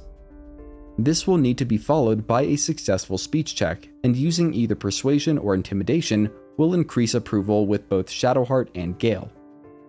Upon our arrival at the Blighted village, we can either lockpick or destroy the nearby chest to get the haste helm, which provides the wearer with a substantial boost in movement speed at the start of a combat encounter. We may need to speak with Gale and give him a magical artifact. We should give him one that we don't use, such as Dragon's Grasp or the Watcher's Guide, as it will be destroyed and lost forever. On the upside, we will get 10 points of approval with Gale out of the deal. Next, we'll go to the southwestern house. There, we'll meet a group of ogres led by Lump the Enlightened. Lump the Enlightened has the Warped Headband of Intellect, which is a useful magic item. That being said, we can save ourselves from a tough fight right now and make the ogres our formidable allies instead. Not to mention, we can always get the crown from Lump later on. To do this, we'll start with a deception check. After that, we can say, "I notice you don't bear a brand of your own," and then, "Forget goblins, you should be fighting for me." At this point, we can pay Lump 500 gold, or entice him with large battles through a difficult persuasion check. The deception path for gaining their alliance is best to be avoided. Persuading the ogres to form an alliance will gain approval with both Shadowheart and Karlach. We can then loot the barrels in the southwest corner of the room for some camp supplies and the bookshelf for a diary that will trigger a cutscene with Shadowheart when read. Next, we'll go into the dilapidated potion shop that is right next to the fast travel point. There are several useful potions sitting out, including 2 antidotes, which we will want to grab and save for later use. Afterwards, we can go to the basement through a wooden hatch behind the counter. There are lots of useful potions and alchemy reagents to be looted down here. After stocking up, we'll pull the lever along the north wall, hidden behind a stack of wooden crates. This will open up a secret path nearby. Heading down that way, we'll enter a cave with multiple caskets. All but one of them is trapped and will trigger a very pesky encounter if opened. Because of that, we will only be opening the one casket along the southern rock wall. Inside is the Scroll of Summon Quasit, amongst other items. This scroll summons a unique familiar or companion, and so we don't want to just use it. Instead, we can give it to Gale to permanently learn, and if your main character is a wizard, they can learn it instead. All we need to do then is cast it. Doing so will earn us the Rude, Crude, and Fool of Attitude achievement, as well as Summon Shovel, a Quasit companion. Following along the southern wall, we'll reach an ornate mirror, which we can interact with. To successfully pass the mirror, we can start by telling it our name. Next, we'll say, "Yes, an ally, I'm an ally of your master's." The first answer is Saztam is a foul, wretched creature. The answer to the second question is to clean a wound. And the answer for the final question is I'd look for whatever spell will rid me of this worm in my head. Passing through the mirror, we'll enter a secret lab. There are several items we'll want to make sure we grab and keep on hand for future use. The first 2 are the Scroll of Featherfall and Basilisk Oil. Next, we'll grab the rusted key from the chamber to the west. In the chest near the stuffed bear are several more useful spell scrolls. Towards the east, we'll find the Bracers of Defense in a gilded chest, and these are great for Karlach. There are also plenty of unique books that can be read for progress towards the Bookworm achievement. Finally, we'll ungroup from the party and open the Iron Gate to the east, enter turn-based mode and grab the Necromancy of Thay book, then use jump and sprint to escape the trapped room before exiting turn-based mode. We can't do anything with this book right now, but we will definitely want to hang on to it for later use. At this point, we can return to the surface level of the Blighted village. We'll find and interact with the water well to the northwest of the fast travel point. Either a successful investigation check or tossing a coin into the well will allow us to enter the cave system beneath it. The first thing we'll want to do is travel southwest along the bottom path to a work area. We're mainly after the spider step boots here, and we'll want to equip these to a character with the ability to push enemies such as Karlach or anyone with the Thunderwave spell. We can then head northwest deeper into the cave system while staying off of the spider webs. Having everyone hide is also recommended, and the Quasit can turn invisible. There are 3 phase spiders and 2 ettercaps that will need to be eliminated, and we can get surprise on the first group from this vantage point. We'll want to hit the ettercaps with Firebolt or some other fire damage to remove the infested condition, which can spread to our melee combatants. This is also the first unavoidable combat encounter since we recruited Karlach and turned her into a monk. and as can be seen, the amount of damage she can deal in a turn when powered by a soul coin and using Flurry of Blows is staggering. After the encounter, we can loot the surrounding area before heading further west into the cave, and once again, we will want to make sure everyone is sneaking. We're going to get the Pest Control achievement here by punting the Phase Spider Matriarch into the green chasm below, and it's a good idea for us to save here. I'm going to be using Karlach for this as she has Flurry of Blows push. What we'll need to do is first make sure that she has the Spider Step boots equipped. Next, we'll ungroup Karlach from the party, make sure she is hiding, and then wait at the edge of the Spiderweb Bridge until the Matriarch walks towards the south end of her patrol path. At that point, we can move across the Spiderweb Bridge and use the rock formation as cover. As soon as the Matriarch turns around, we'll have Karlach jump to the next Spiderweb Bridge, just behind the Matriarch, and then enter turn-based mode as soon as possible. We should be able to sneak and position ourselves so that our push attack will push the Matriarch into the chasm. Saving once more before attacking is a good idea just in case of a catastrophic failure, where we aren't able to get the Matriarch to fall into the chasm before its first turn. All that's left is to go for the push attack. In this case, a pushing Flurry of Blows. Once the Matriarch has been dealt with, we can have the rest of the party move in to sneak attack the remaining two Phase Spiders, helping to clean up the encounter with relative ease. After the encounter, we can take a short rest if needed and otherwise heal up. I don't think I've mentioned it before, but healing potions can actually be thrown on the ground between two or more characters to heal them all with that single potion, maximizing healing efficiency. Once ready, we'll head down near the chasm and pick up the Dark Amethyst. We can then go to read the Necromancy of Thay book, and we may want to put some distance between ourselves and the rest of the party, as both Gale and Karlach will disapprove of us reading it. We should keep Shadowheart with us though, as she won't disapprove and she can help us with either the guidance or resistance cantrips. We'll need to insert the Dark Amethyst into the book's mouth, and we'll want to save before proceeding through the following skill checks, as succeeding in them will provide several major benefits. After inserting the Amethyst, we'll open the book. Following this, we'll need to complete a series of checks. If we're a spellcaster, the example here being a sorcerer, we can perform a series of easier skill checks to read the book. If our chosen class has no arcane aptitude, however, we will instead need to perform a series of more difficult wisdom saving throws. If you need to do the saving throws, Shadowheart can help with the resistance cantrip, which functions similarly to guidance but for saving throws instead of skill checks. Successfully completing all 3 skill checks or saving throws will accomplish multiple things. First off, it will allow our character to cast Speak with Dead at will, without consuming any spell slots, and also give us a permanent +1 bonus to wisdom checks. Secondly, Gale should gain a point of inspiration. And last but not least, this sets us up to complete multiple related objectives in Act 3 of the game, all of which will have major benefits. Next up, we're going to make a small detour to get a very strong pair of magic boots, along with several other great magic items. We'll make sure the party is all grouped up, then cast Featherfall on everyone using the scroll we found earlier. Before Featherfall wears off, we'll jump headlong into the green chasm, which will trigger a cutscene. We'll want to have everyone hide as soon as the cutscene ends to avoid detection by the nearby Minotaurs, which are very strong and should be avoided. Next, we can loot the Poisoner's robes off the Phase Spider Matriarch and then start moving south.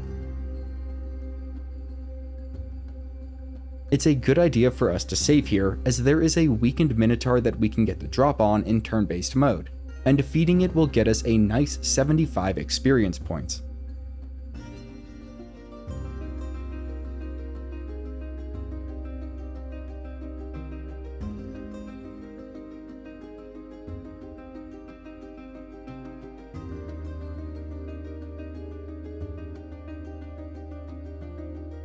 Around this time, we will also receive some incoming telepathic messages, but it's nothing to get concerned over. If we try to approach the gate to the south, we're going to get zapped and die.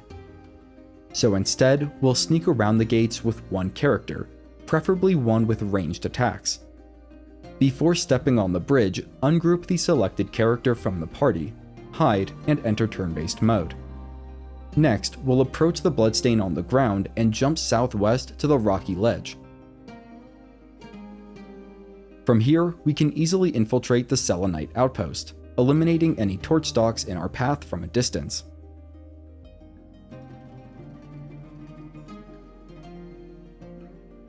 Once inside, we can destroy the moonstone and open the gate.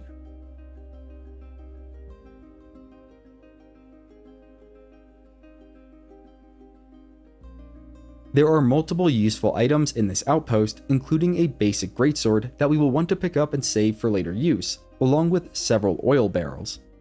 These will be critical for our success in an upcoming encounter, so we will want to distribute as many as we can across the party without getting anyone encumbered.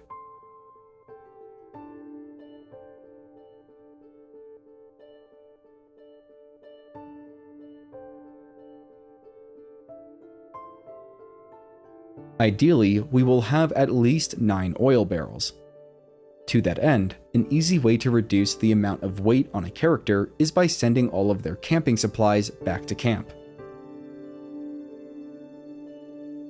Next up, we'll move into the east room to activate the fast travel point, then use a high strength character like Karlach to jump up into a hidden area. We'll want to clear this room of explosive barrels as the opulent chest is trapped. Inside the opulent chest is the luminous armor, which I don't exaggerate in saying is extremely overpowered and borderline broken on a light domain cleric such as Shadowheart. Behind the DC 20 locked gate nearby, there is another chest with a DC 15 lock on it. Inside the chest is the Helmet of Smiting, which is specific to paladins and honestly not that great. Moving on, we'll head north back out of the outpost. Towards the west, we'll find a magic sword planted in stone. Either religion or strength can be used to try and pull the sword free, and everyone in the party can take a crack at it. Because of that, it is unlikely that inspiration or save scumming will be necessary. It's called Phalar Alluve, and it's a neat magic sword, but not really one that we can make use of.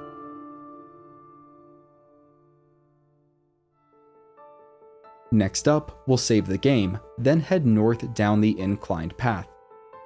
We should clear the Timask spores with ranged attacks to prevent confusion, then send one character out ahead of the pack. Karlach is a good choice since monks have great mobility. Be ready to steer clear of a monster burrowing underground, getting to the side of the ramp.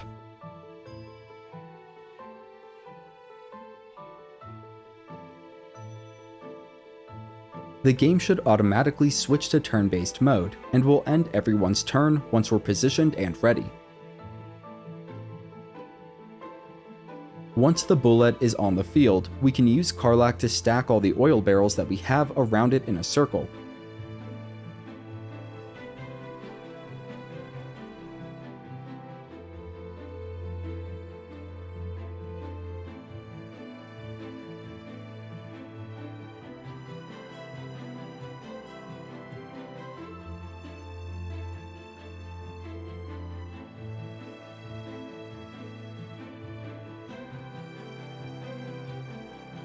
After that, we will disengage and retreat using Step of the Wind dash if necessary. We will then use a character with Firebolt to set off the oil barrels. 9 oil barrels appears to be just enough to defeat the bullet in a single strike, or make it so weak that 1 or 2 casts of Magic Missile will finish the job. If needed, we can use a Potion of Speed on 1 or more characters to ensure the bullet is defeated before it takes its turn. We really want to take out the bullet as quickly as possible because it's a tank that can deal extreme amounts of damage. In addition, it will retreat and burrow back under the ground within 2 or 3 rounds of combat, only to heal and later re-emerge at other locations. Defeating the bullet will give us a nice 150 XP, and it will also drop the Blood Guzzler garb, which we can put on Karlach. Afterwards, we'll continue north, clearing out the field of firestalks and Timask spores in our way.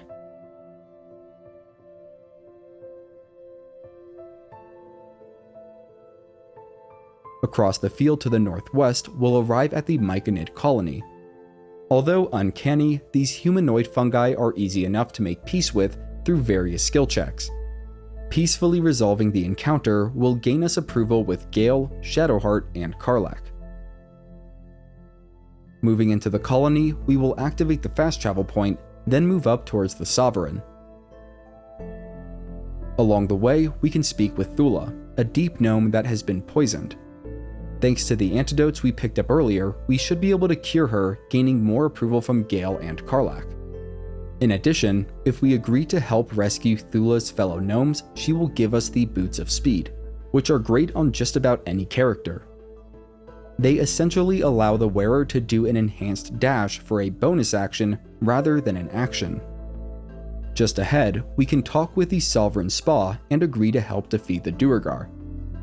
We won't actually be doing this until a bit later, but we can accept the quest now without issue. Before leaving here, we can grab one last useful magic item from Blurg to the east, and it's best if we limit our interactions to trading for now. Specifically, we'll want the Psychic Spark necklace, which will boost the magic missile spell for the wearer. We will resume our journeys in the Underdark later on, but for now, let's fast travel back to the Blighted Village. If you need to take a long rest, you can, but personally I still have enough resources to keep going, and I like to make the soul coins last as long as possible, given that they are very limited. And if you are taking a long rest now, you can just skip ahead in the timestamps to the next long rest and come back to this point in the video after. In any case, we will next head into the northeast building after picking the locked door. Many of the containers in this workshop contain thieves' tools and trap disarm toolkits. Just be wary of the wooden chest on the ground level as it is trapped. If the trap is set off, it will destroy the ladder nearby, so it's wise for us to climb the ladder and loot the top area first. There is a smoke powder barrel up here that we will definitely want to grab and save for later. In addition, within the locked wooden chest, there is a piece of infernal iron, which we will need for Karlach's personal quest. Within the trapped chest is the High Cliffs blueprints, and we can read it to start the Finish the Masterwork weapon quest. Once we get the required Susur bark, we can return to the forge here to make the weapon. Moving on, we'll save the game, then head back outside and move west to the windmill. For the purpose of gaining more allies, we need to rescue the gnome in distress, and diplomacy is our best option here. To that end, we can say release the gnome at once. And afterwards, we will have the option to use our Illithid power for an easy skill check, but we're better off saving it for an encounter that is coming up. Any of the other skill checks can also work, and if we have a potion of mind reading, we can perform a relatively easy detect thoughts skill check. Succeeding in it will open up a new dialogue option to peacefully resolve the encounter, and unlock the No Penny Required achievement if we haven't gotten it already. Afterwards, we can head around to the back of the windmill and go down the wooden hatch. We can grab the speedy Lightfeet boots from the chest, and this is medium armor, so Shadowheart is the only character currently in our group that can use it. We can also grab a smoke powder satchel from the heavy backpack. We'll want to be very careful at this next step. Returning to the surface, we'll need to pull the brake lever to stop the windmill from spinning. Pulling the release lever will result in a funny cutscene, but will also kill our gnome friend. After stopping the windmill, we can go speak with the gnome, Barcus Root, and free him. He will be a little cranky and frustrated, but showing kindness is the way to go. Barcus will offer up his heavy backpack, which we already found, and explain his current situation before leaving. We'll catch up with him later, but for now we should have gotten enough experience to reach level 4. Level 4 is a big milestone, as each character will get to choose a feat along with other upgrades. As a sorcerer, we get to learn a new cantrip, and unless you don't already have light, there aren't any that we absolutely need, so I'll just be taking Minor Illusion. Spells are a different story, and I'll be taking Misty Step, which is very useful. Moving on to feats, you might feel overwhelmed by the many options. Out of them all, Alert is one of the most immediately useful, as it will prevent us from ever being surprised, and almost always allow us to go first in combat, which is a huge advantage. There are a few exceptions to this, but for Sorcerer, Alert is definitely the way to go. Moving on to Gale, we can learn the Light Cantrip. For spells, Enhanced Leap is another very useful spell that can be cast as a ritual, where it does not take a spell slot when cast outside of combat. The Shield spell is also very nice to have and will want to have it prepared. Once again, Alert is probably the best option for our feat. In fact, multiple characters having Alert compounds the benefit, as it will put them next to each other in the turn order, allowing for coordinated tactics. For Shadowheart, we can learn the Thaumaturgy cantrip, which comes in handy if we ever need to pass an intimidation check with her. We will also be taking Alert for her feat. Finally, we have Karlach, and we will not be taking the Alert feat on her. Instead, we want the Tavern Brawler feat. This essentially doubles the effect of our strength modifier for all attack and damage rolls with unarmed strikes. We can also add a point to Constitution, rounding it up from 15 to an even 16, which will raise our modifier for that stat from +2 to +3. Before moving on, we'll make a quick stop at the Emerald Grove.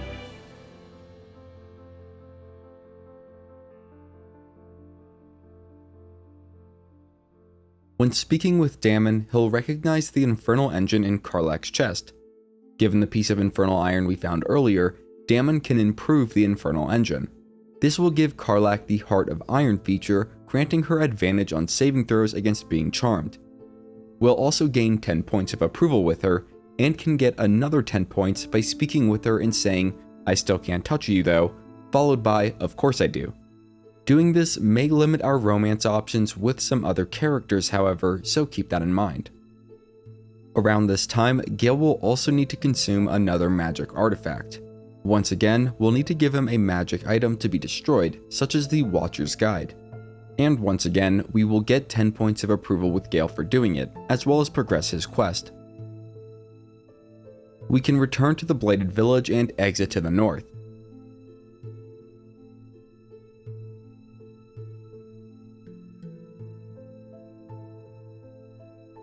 There is some noise coming from the building to the east, and we'll want to save before investigating, and you should know that this encounter is entirely optional, with the reward being limited to around 100 XP and a couple hundred gold.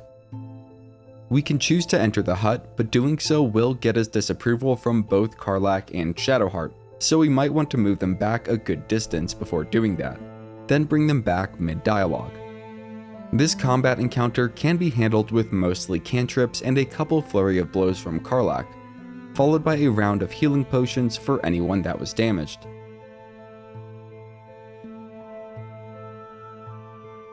We can get a +1 dagger to the north by passing one of 3 skill checks, then continue moving northwest.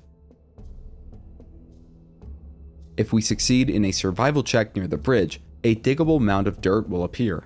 Even if we fail the check, we can manually dig in that area with a shovel to get the chest anyways. Moving further north, we'll jump across the broken bridge. Around this point, Gale may need a third magic item to consume. Fortunately, this is the last one we'll need to give him, and I'm going to be giving up the Helm of Smiting. Afterwards, Gale will have more to say. We can say, "Go on, you're among friends," to gain some approval. Following this, we will eventually need to say, "We've come this far together and will continue together, that is how it will be," in order to keep Gale from leaving the party permanently.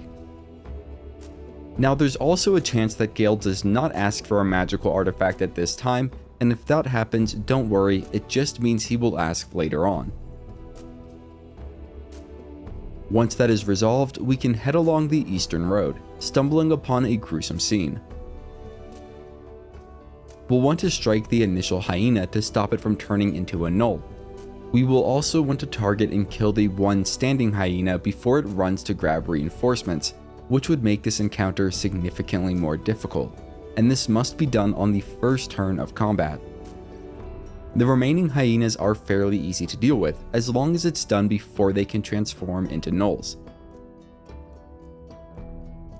Hyenas and gnolls drop hyena ears, which can be turned into additional potions of speed.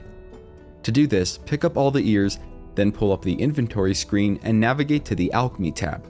We can click Extract All Ingredients, then open the Potions dropdown and find the Potion of Speed. It requires the ashes of hyena ear and any salt.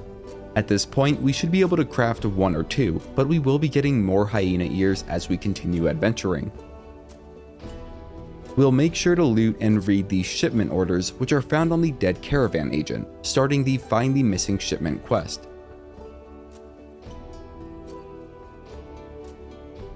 Next, we'll hide and sneak our way up north to get the drop on several gnolls.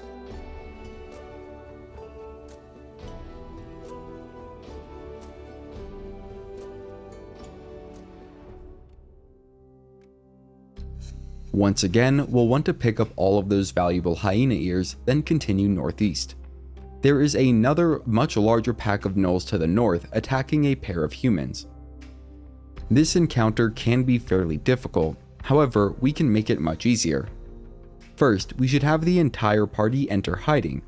We can then move all of our ranged attackers to the elevated position towards the northeast and attack the gnolls from hiding to gain surprise. We just want to make sure we don't attack the gnoll named Flind.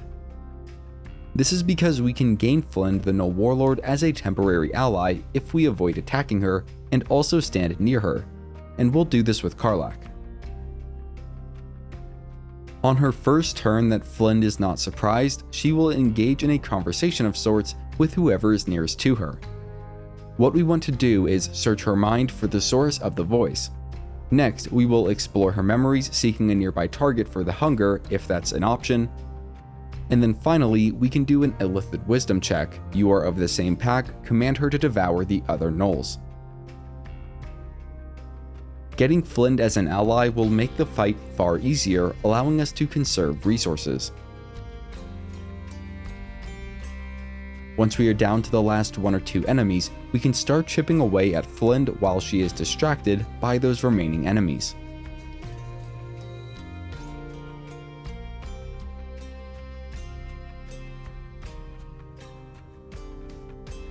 After the fight, we'll be approached by Rugen, one of the few survivors from the caravan. We should stay on good terms with him for now, and he will tell us how to access a hidden underground hub nearby. At that point, if we succeed on an intimidation check, we can also get some extra gold from Rugen with no negative consequences. There are many gnoll ears to be looted off the surrounding bodies.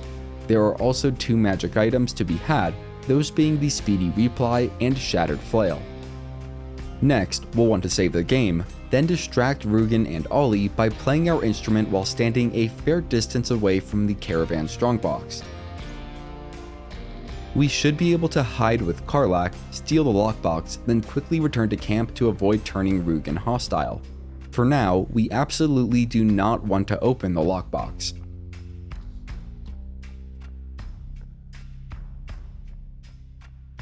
At this point, we can move west towards Joaquin's Rest, activating the nearby fast travel point.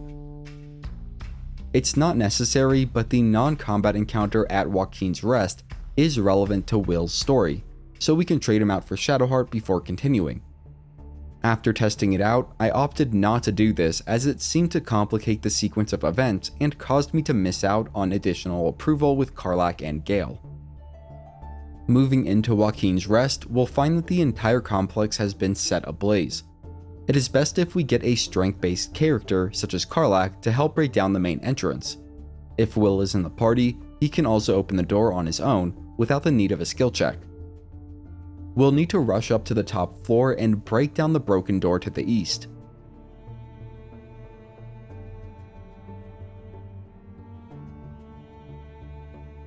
This will free Counselor Floric, an essential character. We will then want to wait for everyone to clear the area before blasting away the broken door to the west with ranged attacks. This will cause the building to start burning in earnest, and so we will want to complete these next steps in turn-based mode. First, we can use Step of the Wind Dash on Karlach, hop towards Benren, and free him from the wreckage.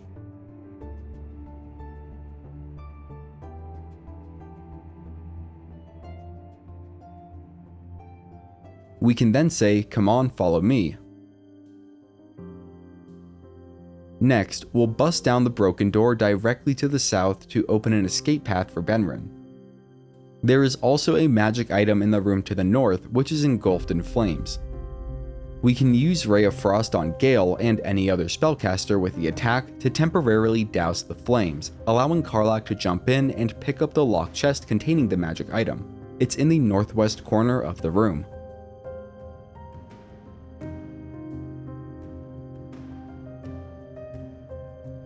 Once everyone is grouped back up, we can escape with Benren out the south door to safety.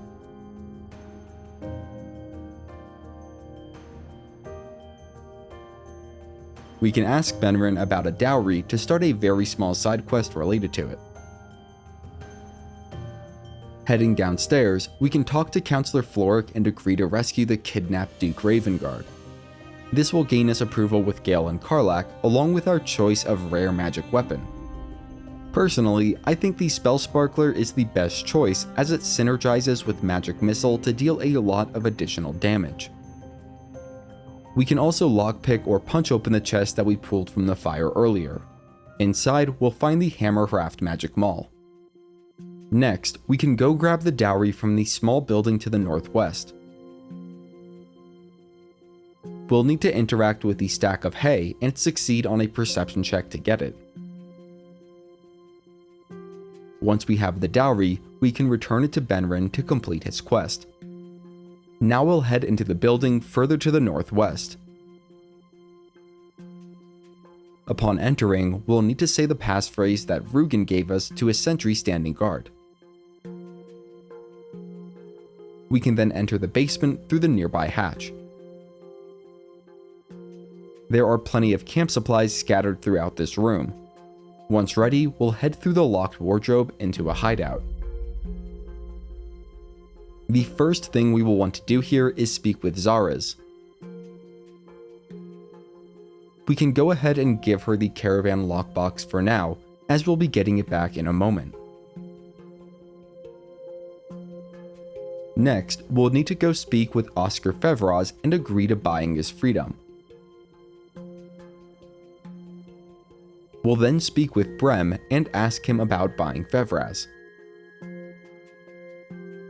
We can talk him down from his starting 1000 gold price point to a more acceptable 600 gold. This will get us some approval with Gale and Karlach. We can get a bit more, but we may want to send Shadowheart to stand a fair distance away to avoid disapproval from her. Speaking with Oscar, we can then spare him another 200 gold to gain more approval with our kind-hearted companions. Now that Oscar is free, we can set about getting our money back and a lot of useful smoke powder barrels. First, we can sell whatever items we want to Brem in order to recoup our gold, and we will also want to grab a potion of invisibility off of him if we don't already have one.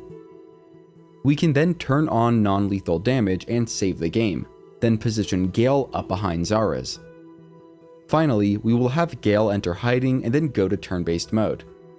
We will also want to have everyone else hiding so that we can get surprise, although for some reason this doesn't always work consistently. Karlach can start things off by knocking out Brem. Gale can follow by launching Zaith'isk off the high point with Thunderwave. This should put her within a few HP of being knocked out. From here, we will just start knocking everyone unconscious with Karlach's punches.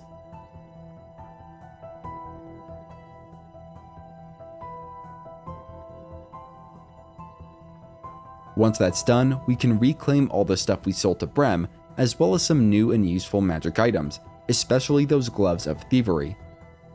We can also get the strongbox back from Zaith'isk and loot everything that isn't nailed down, including the 10 or 11 smoke powder barrels. Afterwards, we can speak with Rugen and set him free. Next, we are going to head north deeper into the Zhentarim hideout to get some choice items. Before entering hostile territory, we will have Karlach hide, have Gale cast Enhanced Leap on Karlach, and we will also have Karlach take the Potion of Invisibility. We should enter turn-based mode right after doing this, then have Shadowheart cast Guidance on Karlach, and use Step of the Wind dash on Karlach. This will allow us to jump very far, up to 10 times in a single turn. Saving frequently is a good idea here in case things go sideways.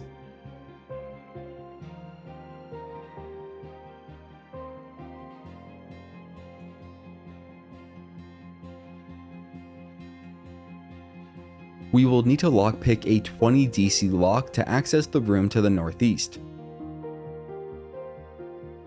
Inside, we'll find our first very rare item, the Abyss Beckoners, which are unfortunately not that good for anyone in our group.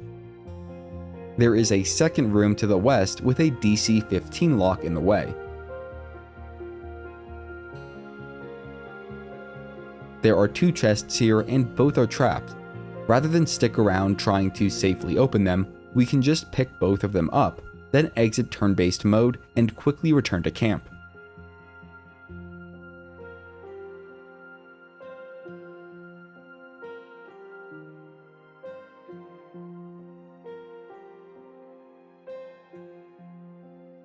After regrouping with the rest of the party, we can disarm and unlock the chests.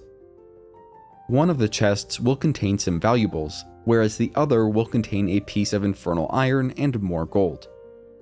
Damon won't be able to use the Infernal Iron until we get to Act 2, so we'll just hold on to it for now. The last thing we are going to do before a long rest is take down those pesky false paladins of Tyr. We'll move east from Joaquin's Rest, crossing over a battle-scarred bridge.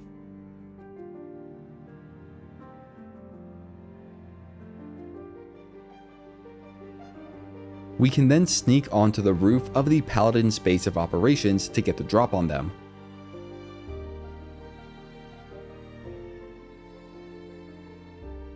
There is also a soul coin on the ground up here, and if we pick it up, we will get some new dialogue with Karlach. To get some approval with Karlach, we can say intriguing, next time we're in battle, we'll make sure you get one. Anders is the biggest threat in this combat encounter, and while we can talk with him to initiate the fight, we are much better off getting surprise instead. While normally fairly difficult, we should be strong enough to handle this fight with relative ease, even if the game bugs out a little and doesn't give us surprise. Afterwards, Karlach will come speak with us, then proceed to tear the place apart while leaving behind a trail of fire. This is a good time for us to get everyone else out so as to avoid collateral damage. We can loot the nearby gnoll bodies for hyena ears and activate the fast travel point to the northwest while Karlach wears herself out. Once Karlach calms down a little, we can speak with her and say "hot" to get more approval. After the fires are all out, we can go loot all the bodies, getting the Sword of Justice Magic Greatsword from Anders. We can also loot a good amount of camp supplies from the surrounding boxes and containers. We can then go into the basement through the wooden hatch. The key we got quite a bit earlier before recruiting Karlach should be able to open up the pair of doors down here. There is a lot to loot in this area, but most of the good stuff is behind a secret door. To open it, we will have to have a character sit in each of the stone chairs.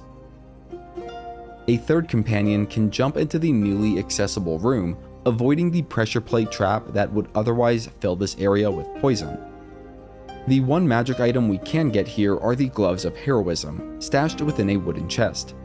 These are meant to be worn by a paladin, and are actually really good on an Oath of Vengeance paladin. After sufficiently looting this area, we can return to camp for a well-deserved long rest.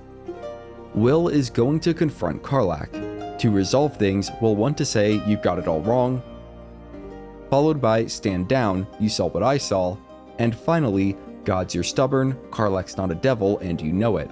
Everyone nearby will approve of this." Once everyone is settled down, we can speak with Karlach about Wyll and with Wyll about Duke Ravengard's abduction. Saying "then the choice is clear, we should rescue Duke Ravengard" will earn us some approval. To earn more approval, we can ask Wyll what it was like being the son of a duke, and follow it up with "Good wine, I'll toast to that."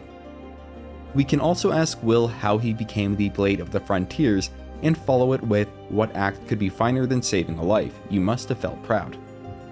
At this point, if we speak with Astarion, he will inform us of his condition, which we will let slide for now. After taking a full long rest, we can speak with Wyll to get some ominous foreshadowing of things to come. Scratch the dog should also have shown up at our camp, and we can pet him to earn some approval with any nearby companions, besides Astarion. At this point, I'm going to give everyone Longstrider with Gale, and save a spell slot by having Gale cast Mage Armor on my Sorcerer, then switch him out for Lae'zel. Our relationship with Gale should be exceptional at this point, which is more than enough.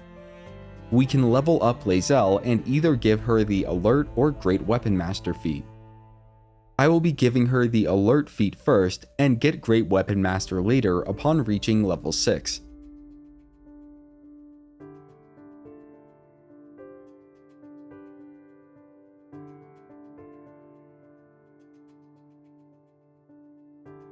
As soon as we leave camp, Shadowheart will want to speak with us. She'll tell us about her goals, and we can respond with "Thank you for sharing" to get some easy approval. After this, we can head to Auntie Ethel at the Druid Grove to pick up those Elixirs of Hill Giant Strength, as well as a potion of invisibility if we don't already have one. We are going to use it to get a legendary greatsword for Lae'zel, and this is sort of an exploit, and I've decided that it is worth doing. Check the pinned comment for this video, as I will immediately update it if this exploit ever gets patched out of the game. Doing this exploit has both positives and negatives. Clearly the legendary greatsword is a positive, and it's perfect for Lae'zel. Also, the quest to get this sword the normal way can bug out, making the sword unobtainable. Doing this will prevent that from happening. Finally, by the time we can get this sword through normal means, we will likely already have a better sword and probably won't have Lae'zel in the party anymore. So in my opinion, this is her time to shine with it. The only real negatives are that doing this exploit may require a bit of safe scumming before success, but we can do some things to improve our odds. It also causes Lae'zel to have some new dialogue that normally doesn't become available until Act 3, which can be confusing, but we will avoid that dialogue interaction. All that said, doing this exploit won't lock us off from any major questlines, allies, or achievements. Now, if you don't want to do this exploit, you don't have to, and it won't meaningfully alter your playthrough. For everyone else, the first thing we'll need to do for this sword is have Lae'zel stay at camp. Don't worry, this is just until we get the sword. If we have her in the party when we do this, she will turn hostile. We will then want to go speak with Withers and recruit a hireling. We need a fighter, and at the time of making this video, it takes like half a minute for the game to leave the recruitment screen when you click Venture Forth, so just be patient. As a bonus, recruiting a hireling will give us the outsourcing achievement. When we go to level them up, we'll need to take the Battlemaster subclass with disarming attack as one of the maneuvers and precision attack as another. For the feat at level 4, we will want to get an ability score improvement and increase strength to 18 and dexterity to 14. Next, we'll travel to Joaquin's Rest and move a short distance west. We can speak with Elika nearby, but unfortunately there is no way to gain her as an ally. We will head down to the south side of the bridge and, after a cutscene, plan our attack, starting with saving the game. For anyone opting not to do this, you can go ahead and just confront the Githyanki head-on and skip to the next timestamp. Entering turn-based mode, we'll position everyone in a square formation. Next, we'll have Shadowheart cast Bless on the fighter and anyone else. We will also have the fighter use an Elixir of Hill Giant Strength, and trust me, it's worth it.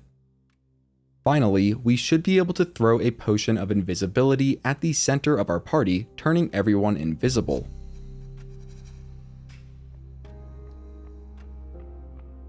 Next, we'll exit turn-based mode, have everyone hide, and quickly move towards Kithrak Boss, the one with the legendary sword, and then enter turn-based mode.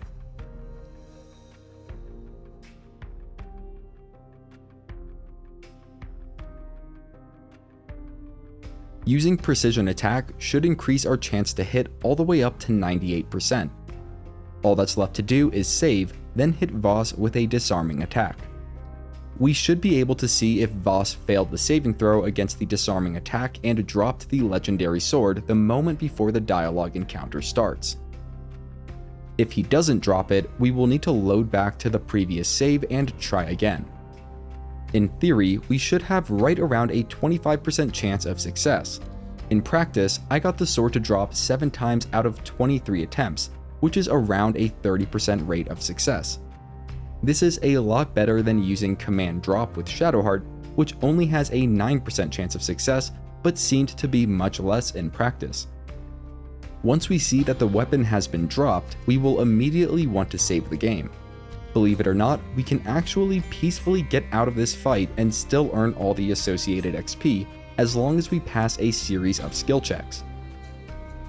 We can start with any of the skill checks besides Sleight of Hand, and fighters have a special option to just bypass this first skill check. Next, we can say you'll need to start from the beginning and then follow it with an Arcana skill check. After succeeding there, we'll need to follow it with a Wisdom skill check. Finally, we'll go with the Intimidation option, and success in this will earn some approval from Shadowheart. Surprisingly, Lae'zel would also approve of this if she were here. The game might act a little buggy after the confrontation. The Githyanki will be hostile and start to attack, but should leave shortly after, granting us all the XP we would get for defeating them, while sparing our resources. If we made Voss drop his weapon, we can pick it up. The legendary Silver Sword of the Astral Plane is ours for the taking. Understandably, this weapon only reaches its full potential when wielded by a Githyanki. Fortunately, we have Lae'zel to fill that role. We can speak with and dismiss the hireling, then return to camp. Now here is the spoilery part related to the Silver Sword. When speaking to Lae'zel, we will have the option to talk to her about it. This dialogue option was intended for Act 3 of the game, so it probably won't make sense and can also lead to some pretty big spoilers. Because of that, we are best off avoiding that line of discussion for now. However, we can tell Lae'zel about the encounter with Kithrak Voss, and then get her back in the party and equip her with the Silver Sword, bringing her damage per attack up considerably. There is one last thing to account for with this sequence skip of sorts. When we leave camp with Lae'zel, we do not want to speak with her as she will have a dialogue icon above her head. This is just about the Silver Sword, and we can turn it back to being an optional dialogue if we just return to camp and then leave once more. Okay, with all of that out of the way, we can also loot the nearby Flaming Fists for some sellable loot. We'll want to avoid going west for now, as that will trigger some story advancements that we are not yet ready for. Instead, we'll fast travel to the Blighted Village and move south-southeast.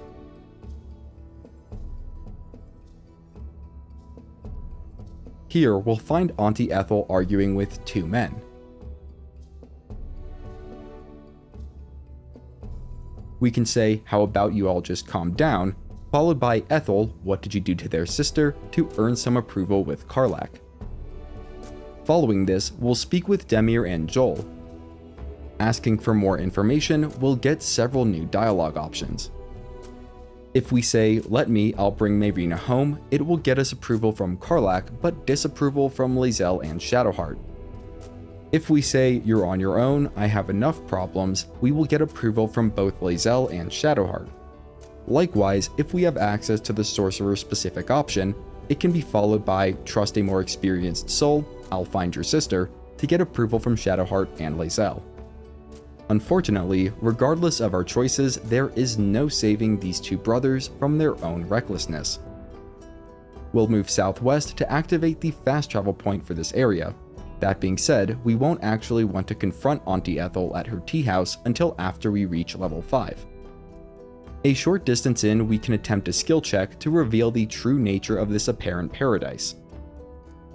Sorcerers will have the option to do an easier skill check, whereas non-arcane classes will have to settle for a DC 20 investigation check. The best part about succeeding here is that we will get a pretty funny interaction up ahead and can gain some approval out of it. Upon success, we will see that this is actually a swamp. Continuing west, we'll run into some redcaps. We can speak with one and take a deep breath and say "Ba" to get some approval with Shadowheart and Karlach. We can actually repeat this interaction once more for even more approval. Moving further west, stay out of the water to avoid traps and the damage over time that results. If you do get hit by traps, a healing potion will stop the bleeding. At this point, my approval with Shadowheart is maxed out. Once our approval is maxed with a companion, we will no longer be notified if and when they approve of our actions. In any case, we can go ahead and take out the redcaps. If we position well and gain surprise, the redcaps will hardly have time to do anything before we are able to clean them up with Karlach and Lae'zel.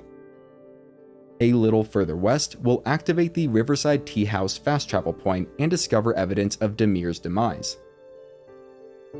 We'll come back here once we've gotten a little stronger, and I'll take a moment to stress that we must conserve resources so that we have some key points on Karlach and Lae'zel's Soulbreaker ability at that time, which will be before our next long rest.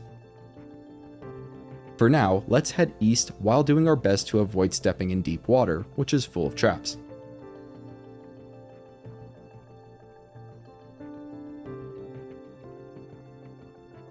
After jumping across some stones, we should arrive at a decrepit Druid sanctuary. We'll want to save here, and it's also a good idea to equip Karlach with the Ring of Flinging. Once again, we'll want to get surprise on the enemies here. The Mud Mephits are the biggest and most annoying threats, as they can summon additional Mephits. They also explode upon death, so we want to avoid melee if possible. Magic Missile definitely comes in handy here, helping us clean up the partially damaged and/or distant Mephits. Also, I'm planning on taking a short rest after this encounter, and so we'll be using resources that recharge on a short rest, such as key points, superiority dice, and channel divinity. After the encounter, we can take a short rest if needed, then loot one of the woodwoads to get a magic shield. In addition, we can find the sparkle hands in the nearby chest. I prefer to use these on Karlach over the bracers of defense, as they further increase her already amazing damage potential. Finally, we can loot and read the letter to Kagha stashed in a hidden wooden crevice, and this will progress the Investigate Kagha quest. Back at the Grove, we can use a potion of animal speaking and talk to Timber the Squirrel for a fun interaction on our way to the Grove's sanctuary. Within the sanctuary, we will confront Kagha with the evidence we found, triggering a cutscene. During this, we'll want to say, "Take this letter, Wrath, it will explain everything." Afterwards, we'll have one of two choices, so you may want to wait and watch this next part before doing anything. For one outcome, we can use either Detect Thoughts or Persuasion to convince Kagha to mend her ways. If we do this, Kagha will fight with us against the Shadow Druids. If we make this choice, we can ultimately get the title or tag of Faith Warden, as well as the Pale Oak Rare Magic Staff. On the other hand, we can just fight Kagha, defeating her along with the Shadow Druids. This is the less noble outcome, but we can get the Broodmother's Revenge Necklace from Kagha, which is pretty good on martial characters and will only get better in late game. However, there is also what I would call a secret third outcome, where we get the necklace, staff, and title of Faith Warden. It will just cost us 200 gold if we are not already a druid. To do this, first we will need to convince Kagha to mend her ways and fight the Shadow Druids. Following this, we'll need to make sure Kagha dies during the combat encounter that ensues. Even if we are the ones that deal the final blow to Kagha, at least at the time of making this video, the other friendly druids don't seem to take notice or care. We can use a potion of speed to hasten the heavy hitters, making the task much easier. After Kagha is dead, we will want to loot the Broodmother's Revenge Necklace off of her during combat, then clean up the remaining enemies. Right after the fight, we'll need to go to Withers and change the class of our main character or avatar to Druid.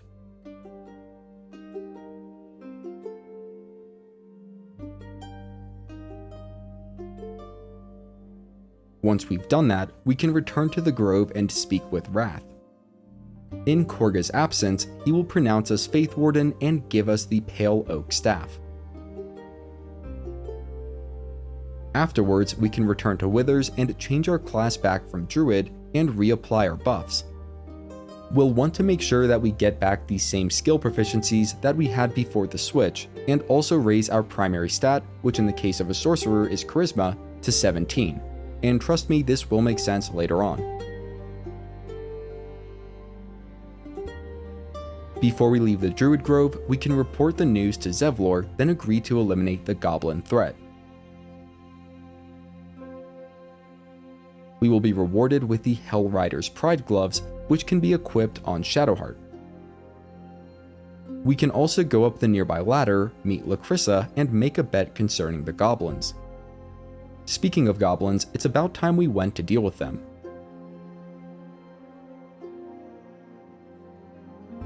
After fast traveling to the Blighted Village, we'll head west. Across the bridge, we'll meet up with Sazza, and she'll run ahead of us to talk to the goblins. As we turn north and head towards the goblin camp entrance, there will be a cutscene. Afterwards, we may need to diffuse tensions between Shadowheart and Lae'zel before heading into the goblin camp. Since we already have Shadowheart at max approval, we can briefly bring in Astarion here to get some approval with him, but it's not really necessary. There are several things we will want to do in the outer area of the goblin camp before moving to the interior. To start, Grat the Trader actually has some pretty nice items, such as the Returning Pike, Swarzy Shoes, Boots of Aid and Comfort, and Gloves of Archery. For now, I'm just going to sell him anything I wouldn't be sad about losing, with the plan to knock him out later. Next, we'll send Karlach a short distance away, then check on Volo. Saying, "Boo, get off the stage," will get us approval with Lae'zel and Astarion, but disapproval with Karlach if she's nearby. We can leave behind Astarion and Lae'zel, then find a group of goblin children around a body up to the east. If we speak to the goblin named 8 and ask him what the man did to deserve his treatment, we can follow it up with "sorry for your loss" to get some approval with Karlach. This will also get disapproval from both Astarion and Lae'zel if they are around. Afterwards, we can call everyone back and approach Crusher. To gain a nice amount of approval with everyone, we will say, "I don't just think so, it's a fact," followed by the intimidation check, "How about you kiss my feet instead?" And finally, "You better kiss my foot now."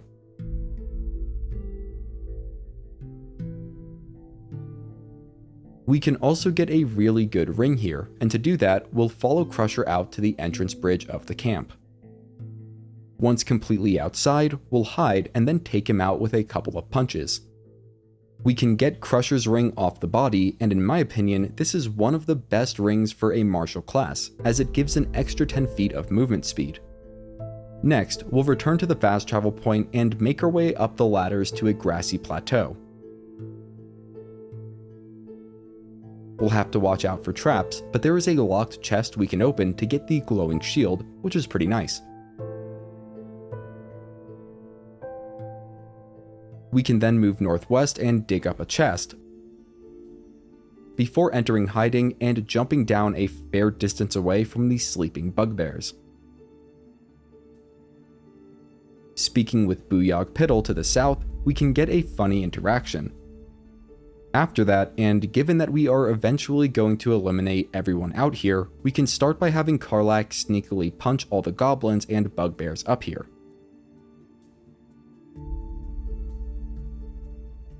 Next, we'll want to use a potion of animal speaking if we haven't already. Then go speak with Krolla near the camp's entrance, eventually telling her, "This is cruel, I won't be a part of it." After that, we'll want to speak with the Owlbear cub, telling it that we have a camp where it can stay. We can then speak with Krolla again and say, "I'm leaving and the Owlbear's coming with me." Following this, we'll need to succeed in an intimidation or persuasion check to guarantee the Owlbear's safety. At this point, we're going to go back to camp to swap Astarion out for Shadowheart. Our next goal is to get some XP by wiping out the goblins in the camp's exterior, get the headband of intellect from Lump, and get all of our stuff back from the trader, all while conserving resources. To do that, we will have everyone but Lae'zel move to the top area of the ruins. We'll make sure that Lae'zel has Lump's Warhorn along with plenty of mobility items equipped. Because she has the alert feat, she should also be going first in combat. It's a good idea to save here, then we can use her Githyanki Psionics jump, and with non-lethal toggled on, we will knock the traitor unconscious.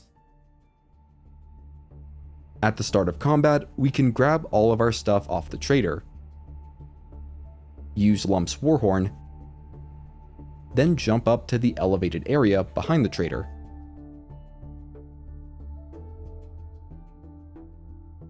At this point, we can get into combat on our other characters.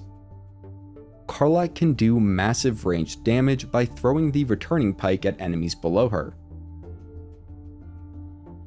As combat goes on, we can get Lae'zel back to the rest of the group and have her chip in with ranged bow attacks. We will eventually need to turn on Lump and the other ogres partway through the combat. Once Lump and everyone else is defeated, we can get the headband of intellect off him, and this will make Shadowheart's firebolt cantrip more effective. Now we can enter the main temple, where Sazza will be waiting to introduce us. We'll catch up with her later, but we have some other tasks that need tending to first. To start, we'll go to the southwest corner and speak with Roa Moonglow. We can sell her a bunch of stuff to get gold and perhaps a set of chainmail +1 for Lae'zel. We'll also want to grab another potion of invisibility and save it for later. Afterwards, we can go ahead and save the game, then knock the traitor out along with her fellow guards and the goblin that patrols this area. We just need to make sure that the goblin doesn't bang on the drum nearby, or we will be in a lot of trouble. Also, we really want to make sure that we don't kill Roa Moonglow or her guards, as she can return later in the game. Moving on, we can break down the door that the guards were in front of to get more explosive barrels along with gold from a nearby chest. In the room to the north is the entrance to the priestess quarters.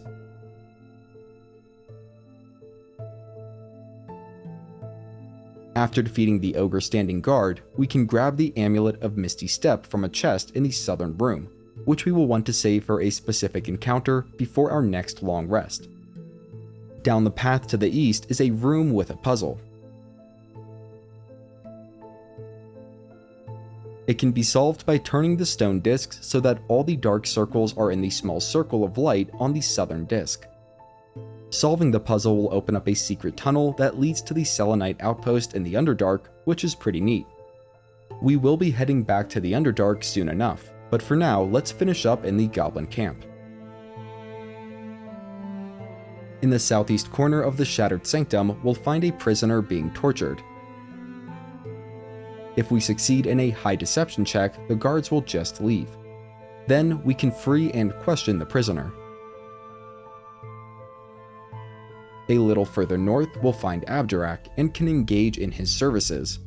We can get a great perk here if we put on a good show.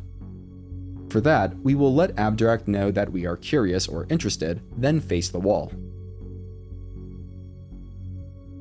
To get the perk, we can respond to the hits with either performance or intimidation checks.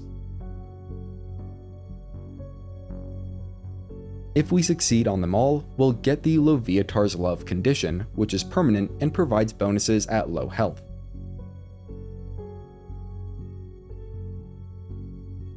After that, we can go find Volo one room over. We'll just need to convince Gribbo to leave, then open Volo's cage. In exchange for freeing him, Volo is willing to join our camp. Moving to the back of the southernmost room, we can lockpick a door to the treasure chamber, where we'll find several magic items, an infernal iron, and about 500 gold.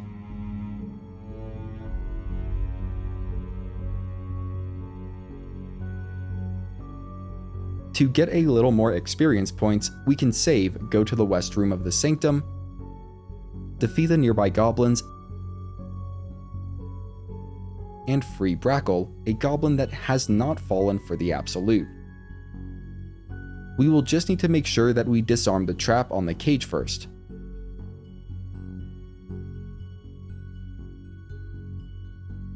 We can also go interact with Dror Ragzlin to the northeast, but it isn't necessary. If you do go for it, make sure to save beforehand as the encounter can turn hostile. We will eventually make our way over to the northeast corner of the sanctum, leave Lae'zel a bit back, and speak to Minthara.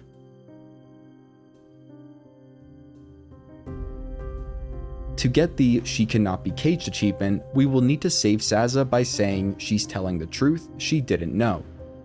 This will gain approval from Karlach and disapproval from Lae'zel if she's nearby. We will also get the Assassin's Touch magic dagger as a reward. We will then want to move Karlach a fair distance away before telling Minthara I'll get it done, as Karlach will severely disapprove of this if she is nearby when we say it. The only reason we are doing this is to eventually get the She Cannot Be Caged achievement, which means we cannot do anything to hurt Sazza. After Minthara leaves, we can hide and open the nearby gilded chest for the Water Sparker's boots. After reassuring Karlach that we have a plan to save the grove, we'll head east into the Warg Pens.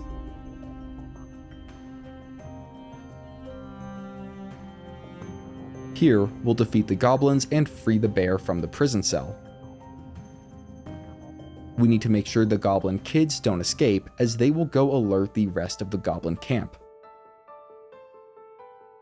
As it turns out, the bear is Halsin, leader of the Druid Grove, and after the fight, we can agree to rescue the grove. At this point, we should be level 5, and we get some major upgrades here. First, on Sorcerer, we definitely want to learn the Haste spell. Using it with the Twinned Spell meta magic, we can buff up both Karlach and Lae'zel for big fights. This will be even better now that Karlach and Lae'zel are both getting the extra attack feature. In addition, monks get the Stunning Strike attack at level 5, which is great for boss fights. Lae'zel will also be getting the Misty Step spell as a racial feature, and we will want to save this for a specific encounter before our next long rest.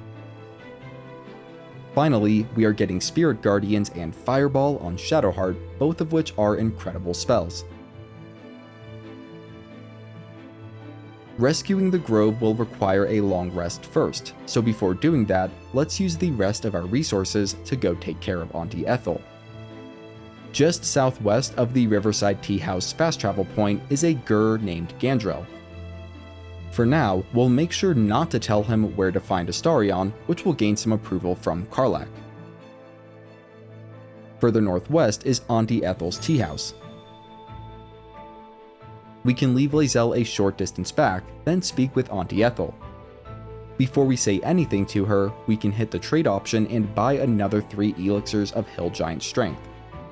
We could get the Hag's Eye here through specific dialogue choices, which is a permanent condition, but in my opinion, the benefits are not worth the costs. So instead, we can refuse to apologize to Ethel, then say, "That's Mayrina, I have some bad news for her." And follow it up with, "Auntie Ethel killed your brothers." This will gain approval from Karlach and disapproval from Lae'zel if she's nearby. Our goal here, as usual, is to gain the most benefits possible, as well as save everyone we can, and this will require fulfilling a specific set of circumstances. Once the fight starts, we will want to damage the hag until she is at low health, then let her live and escape down into her lair on her turn.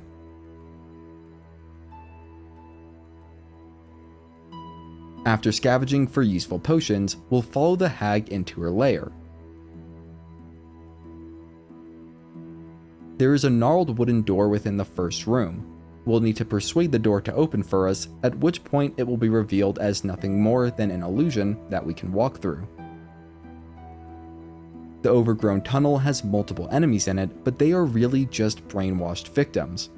Because of that, we can group up and throw down a potion of invisibility to turn us all invisible. We can then sneak past them and jump through a waterfall to the west, quickly moving further in to avoid detection.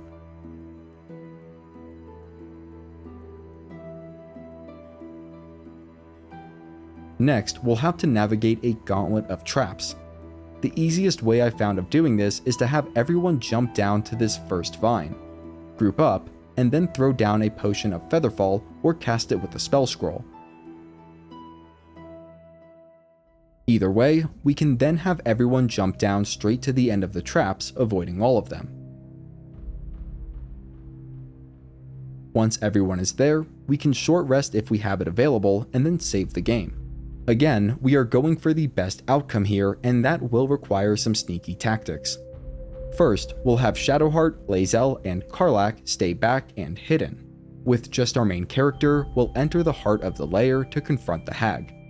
In order for all of this to work smoothly, we'll need to be at the start of the turn order when combat begins.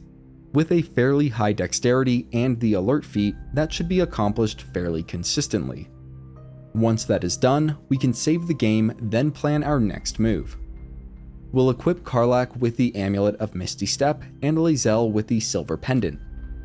Keeping everyone hidden and separated, we can then position Shadowheart so that she is close enough to cast Guiding Bolt on Auntie Ethel, but still a fair distance back. We will now try to stun Auntie Ethel with both Karlach and Lae'zel. A potion of invisibility to turn them both invisible will reduce the chance of needing to save scum, but it isn't 100% necessary. Depending on where Auntie Ethel is looking, even Misty Step might not be necessary. Starting with Lae'zel, we'll sneak around Auntie Ethel to get within close distance, using Misty Step if necessary. We can then use the Soulbreaker attack to enter combat and hit the hag with it, regardless of our place in the turn order. If that fails to stun the hag, we can repeat the process with Karlach's Stunning Strike.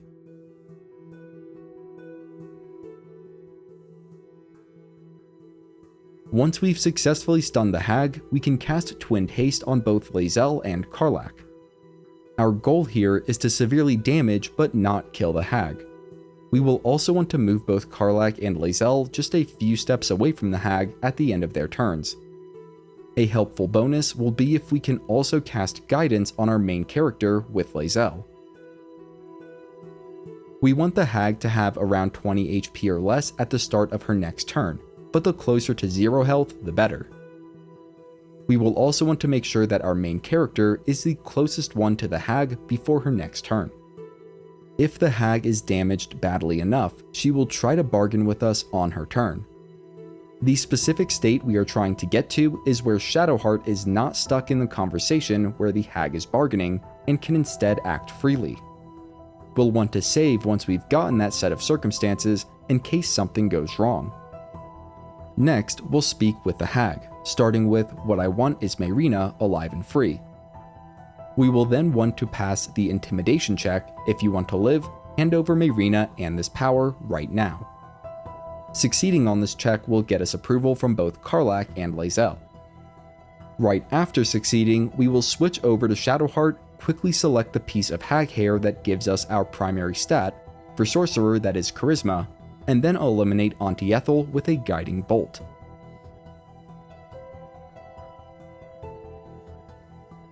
Once we've pulled off that crazy set of circumstances, we will definitely want to make a save, and probably consume the hag hair on our main character.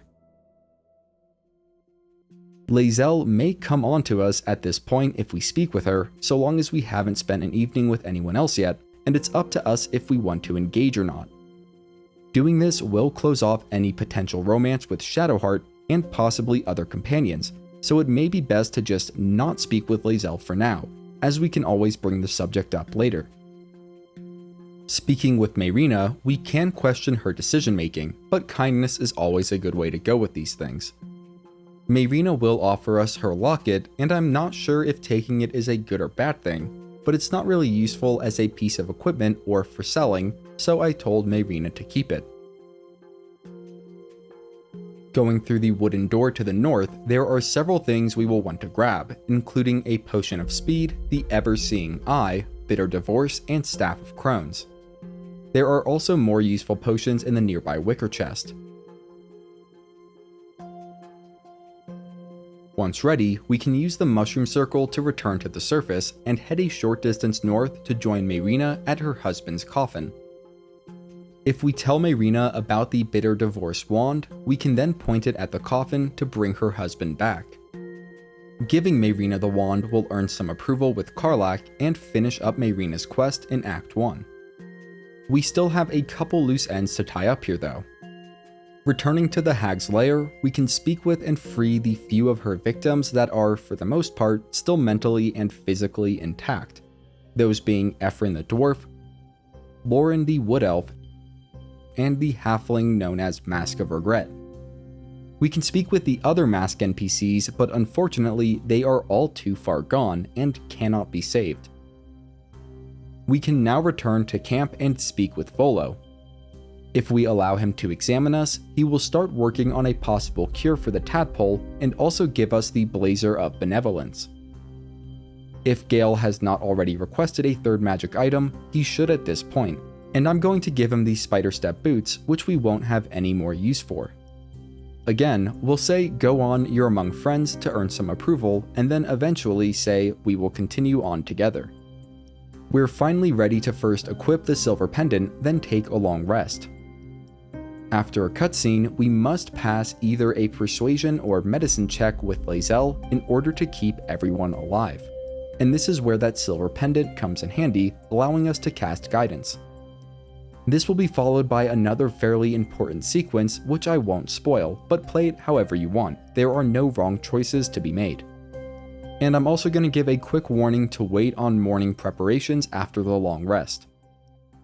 The next morning, we can speak with Volo to get a useful upgrade. Doing so will result in disapproval from Lae'zel, Karlach, and Astarion, however.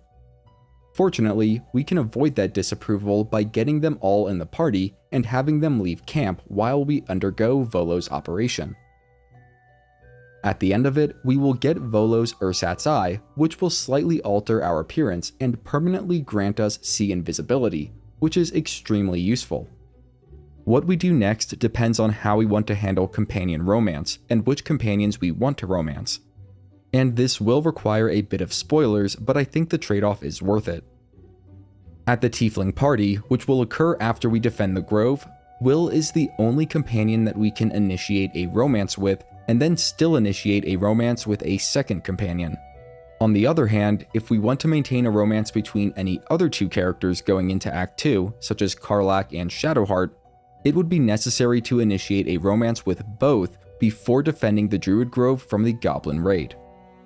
That being said, if we want to have the option of romancing any of our companions during the Tiefling party, then we must avoid initiating a romance with any companions before defending the Druid Grove. And again, if we do that, we can only pick one of those options and will get permanently closed off from romancing any other companions besides Wyll. For the purpose of this guide series, I'm going to assume that most people will want to maintain a romance with both Karlach and Shadowheart. To that end, let's cover the remaining long rests we will need to complete before returning to the Druid Grove.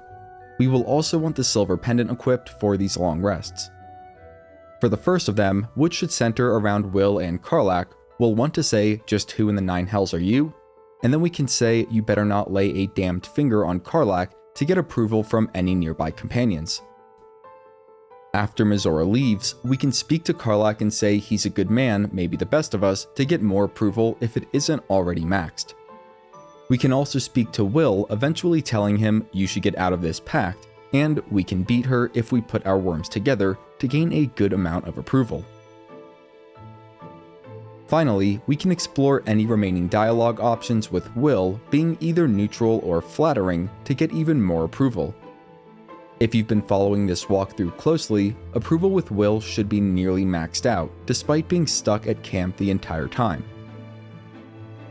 When we go to bed, there will be another encounter with the Dream Visitor. This encounter may play out slightly differently depending on if we've opened ourselves up to any Mind Flayer parasites. The next morning, we can speak with our companions about the Dream Visitor. With Lae'zel, we can say, I distrust the Visitor too, for more approval from her. The next long rest will start uneventfully, but there will be an encounter with Astarion once we go to bed. To get the Just a Nibble achievement here, we'll need to start by saying, why didn't you tell me, followed by I do, I believe you, and then fine, but not a drop more than you need. All of this will get us approval, and in order to avoid dying here, we will need to pass an easy persuasion check or a less easy strength check.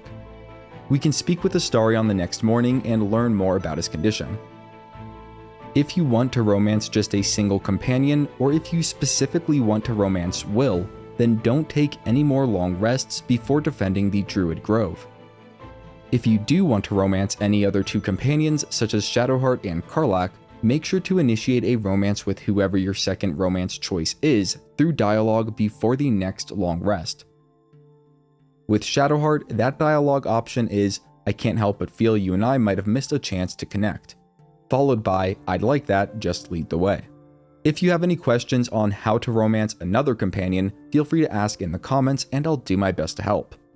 After doing that, the next 1 or 2 long rests should be when the Act 1 romance scenes with Karlach and Shadowheart or another compatible companion occur. Around this time, if we're romancing Karlach, we can say, "I'd like to try cooling you down somehow," then hit her with a Ray of Frost to get a small additional romance scene. We can also speak with any other companion we romanced about the time spent together. Also around this time, Scratch will bring us a ball. Passing one of the skill checks will get us the ball, and we can then throw it for Scratch to earn the Fetch Quest achievement. If you're avoiding any romance before defending the Druid Grove, then this interaction will occur after the Tiefling party or one of the long rests thereafter. At this point, we will go ahead and defend the Druid Grove. As far as preparing for the day goes, this is going to be a pretty short one, only lasting for the battle at the Grove. Because of that, I'll only be using 1 Elixir of Hill Giant Strength on Karlach, and will not be using another on Lae'zel, nor will I be using a soul coin on Karlach. We can also bring a few barrels of explosives with us. Upon leaving camp, Shadowheart will want to share an important memory with us via Tadpole Connection. A successful passive religion check will result in additional information regarding the memory, but it is not critical that we succeed. Saying, "Thank you for sharing that with me," will earn us more approval if it isn't already maxed out. Arriving at the Druid Grove, we can warn Zevlor of the impending goblin raid, and we will want to make sure we side with Zevlor. We can then plan for the attack by planting oil barrels and perhaps even a few smoke powder barrels at specific locations. It's in our best interest to save some smoke powder barrels for future use, although we should have plenty stocked up at this point. Out of all the Tieflings, Arca is in the biggest danger here, so we will want to prepare Sanctuary on Shadowheart and position her next to Arca.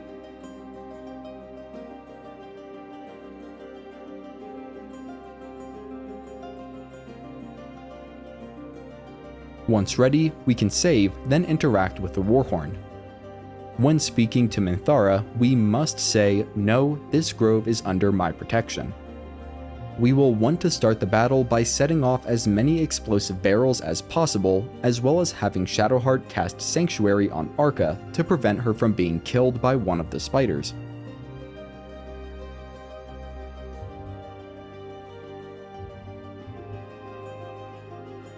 After that, we can use everything we have to clean up the remaining attackers. Once the goblin raiding party has been wiped out, Zevlor will give a speech and Halsin will return. Halsin will speak to us and we can inform Halsin of Kagha's death and plan for what comes next.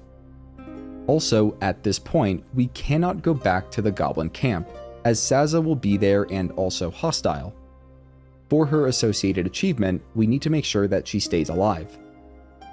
Next, we'll make sure to loot everything off of Minthara, then go to the Grove Sanctuary for our reward. Wrath will give us the Rune of the Wolf when spoken to, and we can go to the Northern Chambers to use it. We can also grab the Mind Flayer Parasite specimen while here and decide whether to open our mind to it, which will allow us to start upgrading our Illithid powers. Some of our companions will definitely disapprove of it, and we can always do it later. Back to the issue at hand, we can insert the rune we got into the empty socket,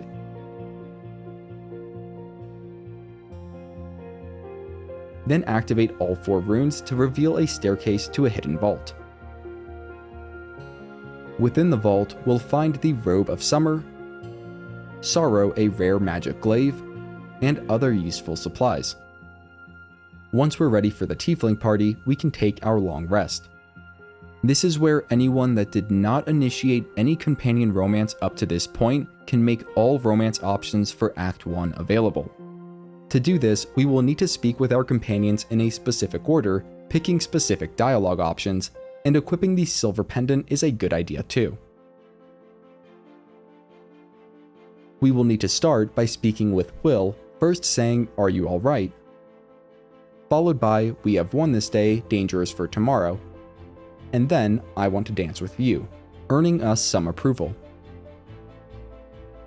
Following this, we need to pass a persuasion check with Wyll in order to initiate a romance with him. Next, we'll speak with Gale, and start by saying, "I'm sure you're welcome," followed by, "I like the sound of magical, what do you have planned?" We can then go to Lae'zel and say, "You might still persuade me to share the night with you instead." Karlach is up next, and we'll just need to say, "I'd really like that." Astarion is the second to last, and we'll have to start with, "It's not that bad, think of all the goblins you killed." Following that, we will take his bottle and try the wine, and then say, "Knowing you, it probably is." To earn some approval, we can say, "Maybe," if you say "please." We will then need to pass a persuasion check and respond with, "Good boy." Last but not least, we can speak with Shadowheart and start with, "Refugees?" Followed by, "Are you worried Shar won't approve?" Then, "I'd be glad to," and "Maybe those plans could change for the right person," and finally, "I'll find you later once the camp's asleep." If you want to have all Act 1 romance scenes available on a single save, you can create a manual save here and label it accordingly. We can then speak with everyone else at the camp if we want. Once we decide to go to bed, we'll get to pick who it is that we want to spend the night with. For the purposes of this guide series and getting all achievements, I will be picking Karlach. The only choices we need to stay away from during the romance scene are those that imply we are not romantically interested in Karlach. Besides those, we can play it however we want. For those of us that already initiated companion romances before defending the Druid Grove, we'll be given the option to think about any of the characters we are successfully maintaining a romantic relationship with. After the long rest, Halsin will speak to us, helping us plan our next steps. Saying, "I never thought I'd say this, but it sounds like the Underdark is the safer route," will get us approval with Shadowheart if it isn't already maxed out. We can then agree to Halsin joining the camp, which is necessary for a major quest down the road. Before moving on, let's go ahead and cover the remaining long rests in Act 1 for story and achievement purposes, so that we can then take long rests whenever needed for resources without worrying about missing. The next long rest will feature an altercation between Shadowheart and Lae'zel. We will need to succeed on a persuasion check with Shadowheart, or else Lae'zel will be permanently lost as a companion. The morning after, we can speak with both Shadowheart and Lae'zel about the commotion, but they should start getting along better at this point. At the next long rest, we'll be approached by the Owlbear cub when we go to bed. We will first need to succeed on an animal handling check, and saving is recommended. Then we can fetch a piece of food and toss it to the Owlbear. This will get us approval with our nearby companions. The cub will run away, but don't worry, that is normal. Moving on to the penultimate long rest, the Owlbear cub will return once more.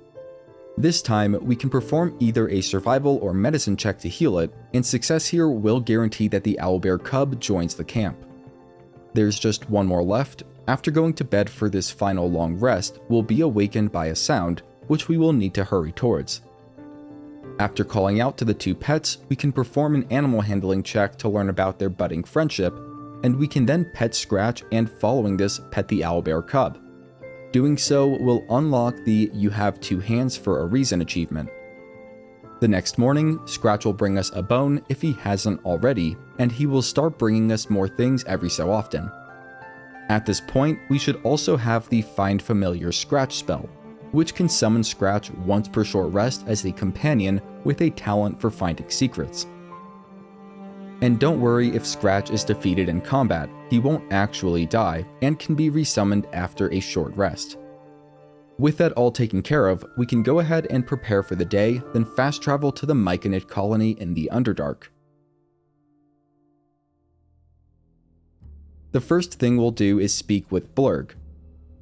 We can start with "I've never heard of the Society of Brilliance" and follow it with "a mind flayer infected me with a tadpole," then explain the whole story. At this point, we'll be introduced to a new NPC by the name of Omeluum. If we speak peacefully with Omeluum, they will eventually give us a quest. While here, we can also check if Blurg has any hill giant fingers, which can be used to make more elixirs of hill giant strength.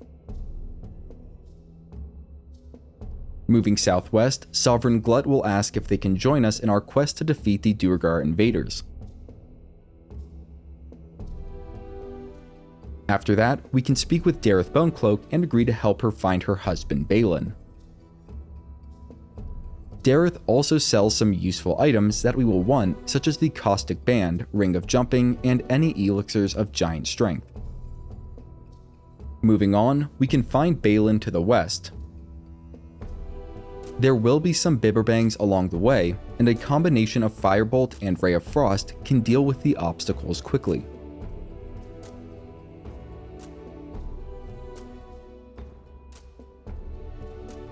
We will want to avoid destroying any of the Bibberbangs down the vines and to the north, however, as Balin is stuck right in the middle of them. He will warn us as we approach, and we can send Karlach to get his pack. We can jump up on the rocks jutting out from the western wall to avoid the Bibberbangs, then jump directly where Balin's pack is.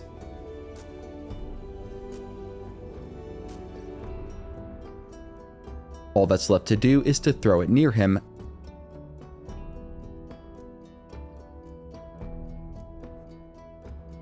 then retrace our steps back to safety.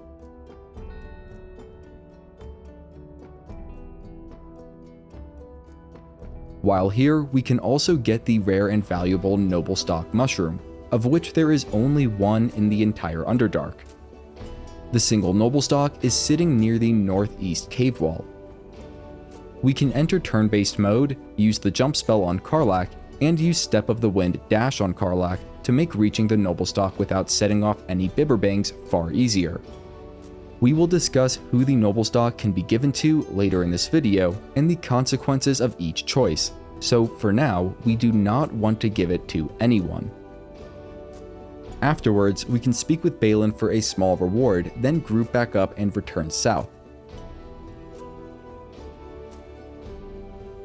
Moving southwest, we'll need to defeat several hook horrors, and getting the jump on them is definitely recommended, and I cannot emphasize enough how powerful Karlach is with the returning pike here.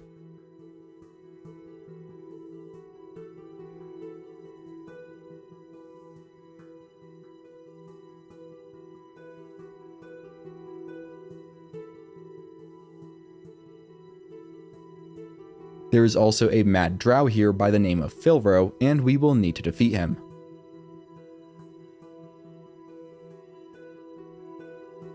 He will drop a scribbled note referring to the Adamantine Forge, as well as an ice crystal, which is a crafting component for a very rare magic staff. Running along the bark to the northeast, we can take a piece of Susur tree bark.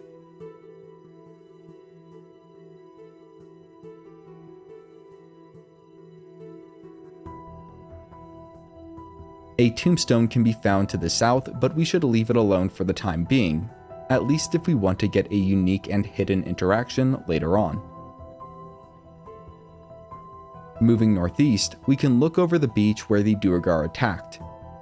We'll leave Karlach up here to provide cover with her returning pike, while we move the rest of the party towards the beach.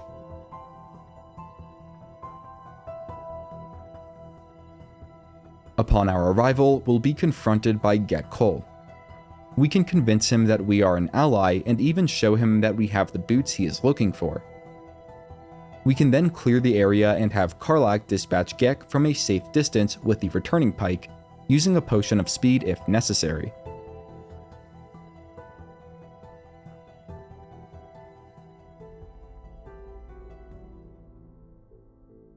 At that point, we can have the rest of the party move in to help damage, reveal, and push the remaining Duergar into the open where Karlach can hit them, and Gek drops the Exterminator Axe when defeated. After Sovereign Glut sees that the Duergar are all gone, they will ask us to help defeat the current ruling Sovereign back at the Myconid colony. Instead of that, I put an end to Sovereign Glut.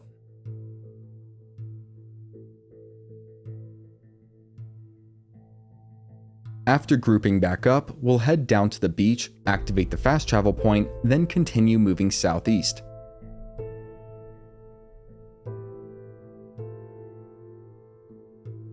Jumping a small gap, we'll go up the staircase to the southwest. This area is under protection by arcane turrets, but we can lower these defenses by activating the power generator on the bottom floor. As a monk, Karlach is the best choice for this task. We can separate her from the group and hide. Entering turn-based mode, we'll dash and use Step of the Wind dash. This will allow us to jump a total of 15 times in a single turn, which we can use to move south past all of the arcane turrets. We can then hop along the giant mushrooms to the west, eventually reaching the lower garden area of the arcane tower.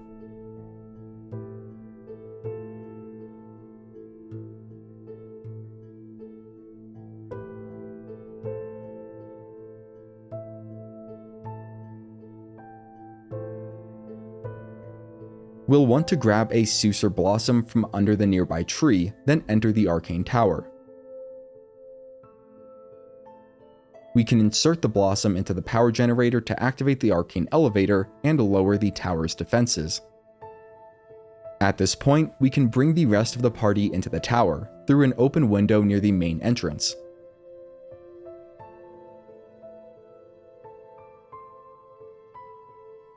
We will descend 2 floors on the elevator to meet back up with Karlach.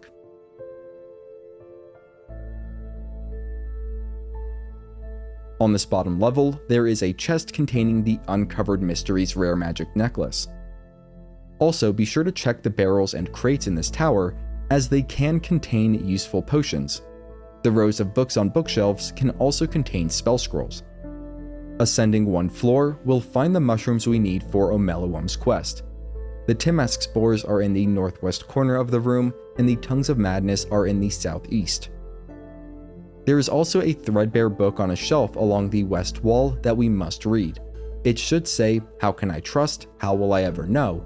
And this is the first of several command phrases that we will want our character to read before going to the top floor. Ascending another floor, we will be back on the entrance level, where we can loot the crates for potions or ingredients. There is the Evil's Ascent book sitting on a stand in the northeast corner, and it will give us another command phrase when we read it. In addition, there is the Chest of the Mundane sitting on the northern balcony. The contents appear to be mundane things, but are actually revealed to be magical when looted. This includes the Mistress Grace boots, which will allow us to cast Featherfall at will. I would also say that the Chest of the Mundane is certainly an interesting enough item to be sent back to camp. Going to the next floor up, we'll find the Mage's Friend in a bedside chest, a useful magic ring for certain skill checks. This tower also contains many unique books, all of which will contribute to the Bookworm achievement. There are several other tasks for us on this floor. On a table near the elevator is a torn out paper containing another command phrase. Right next to it is a Githyanki text cipher, which we will want to both read and pick up. In the southeast corner, we will want to read the "To the Grey" page on the ground, the "Roads to Darkness," and the handwritten letter on the table, as well as the engraved Githyanki disc up on the shelf. Upon reading it, Lae'zel will speak to us, and we should convince her to tell us what it says, and then to consider what it could mean if true. After this, we will want to save the game, just in case we missed something, then take the elevator to the top floor. When spoken to by Bernard, we should recognize the stanza and reply with, "Or art thou friend, a rescue from my lonely wake." We'll want to be careful when reading command phrases to Bernard, as the wrong one can turn him hostile. The phrase beginning with "the silence stretches on" will have Bernard give us a hug. The phrase beginning with "how can I trust" will have Bernard give us the guiding light ring.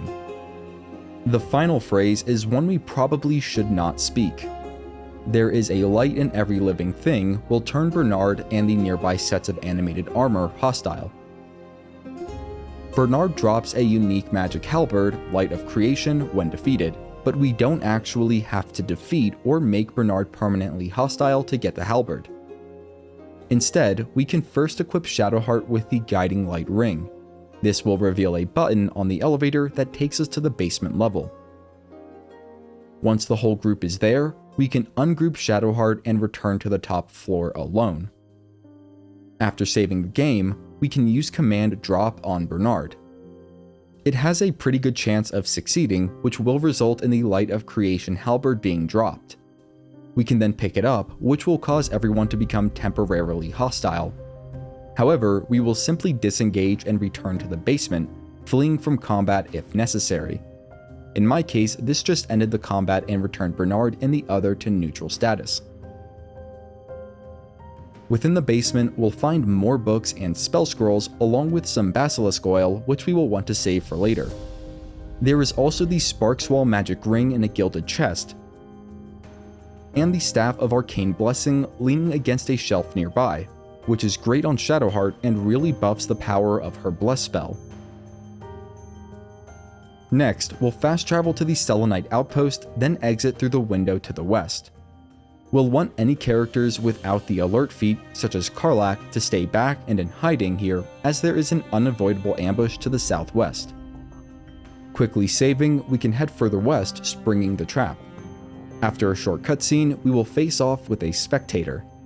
This is another boss that we really want to stun before it gets its own turn. That is because the Spectator will call reinforcements in at its first opportunity.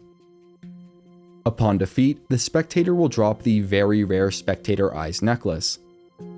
At this point, we can throw a Basilisk Oil onto the nearby petrified drow with 20 HP to free him.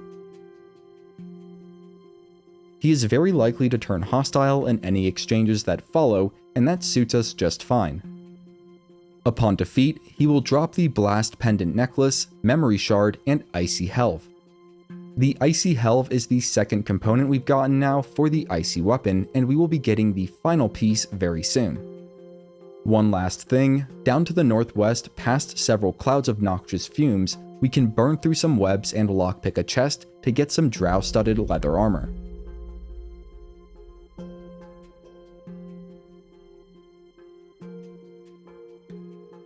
To complete the Masterwork Weapon quest, we'll want to make sure that we have a regular greatsword on hand, then fast travel to the Blighted village. Going to the Blacksmith's Forge, we can activate the Melting Furnace, then stoke the flames with the bellows. We'll next need to insert the Sucer bark into the furnace, and follow it with a dagger, sickle, or greatsword.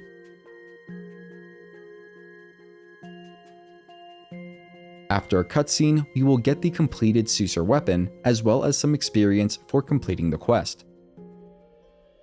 For a bit of an Easter egg, if we read the handwritten note at the Arcane Tower, we can actually return to the tombstone just south of the Sucer Tree fast travel point for a new interaction. If we have some Autumn Crocus, we can place it near the tombstone in memory of Lenore's best friend.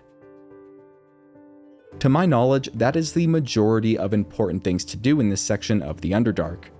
We won't want to speak with anyone back at the Myconid colony until just after a long rest, but feel free to explore anywhere else you'd like, then take a long rest to get back resources. Given that we already long rested through all major events, we shouldn't have anything new to do. After the long rest, we can return to the Myconid colony and speak with Sovereign Spa.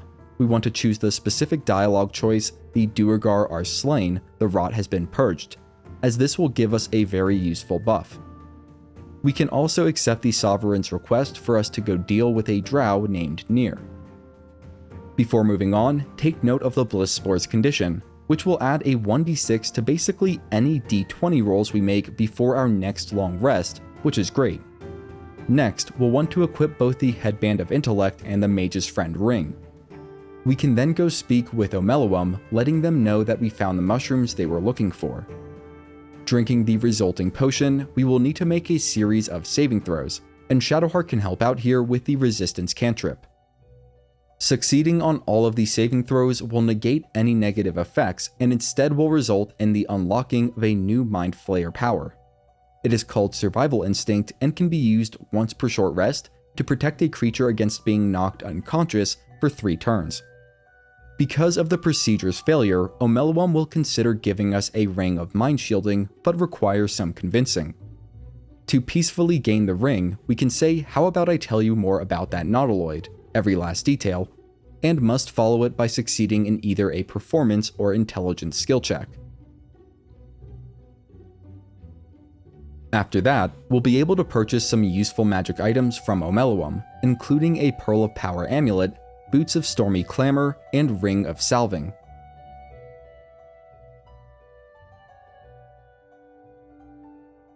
To the west, we can speak with Dareth to get the Gloves of Uninhibited Kushigo, and we will also need to decide who to give the Noblestalk mushroom to.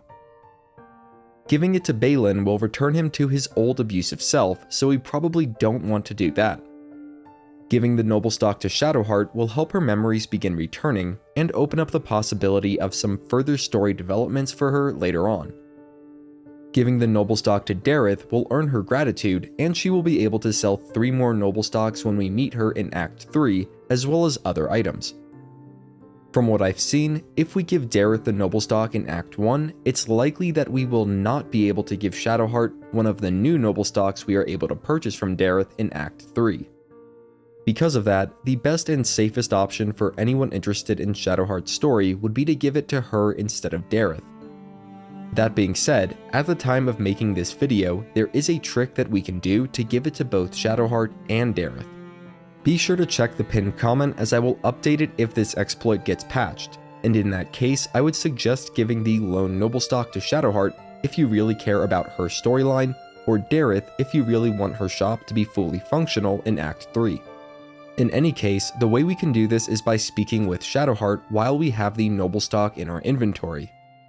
We can then say, "You should eat the Noblestalk, Shadowheart, perhaps it could restore your memories." Before saying anything else, we can switch control to one of our other companions, and send the Noblestalk back to camp.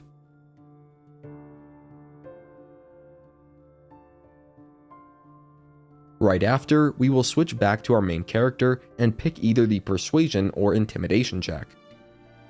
Upon success, Shadowheart should act as if she ate the Noblestalk and update her quest accordingly.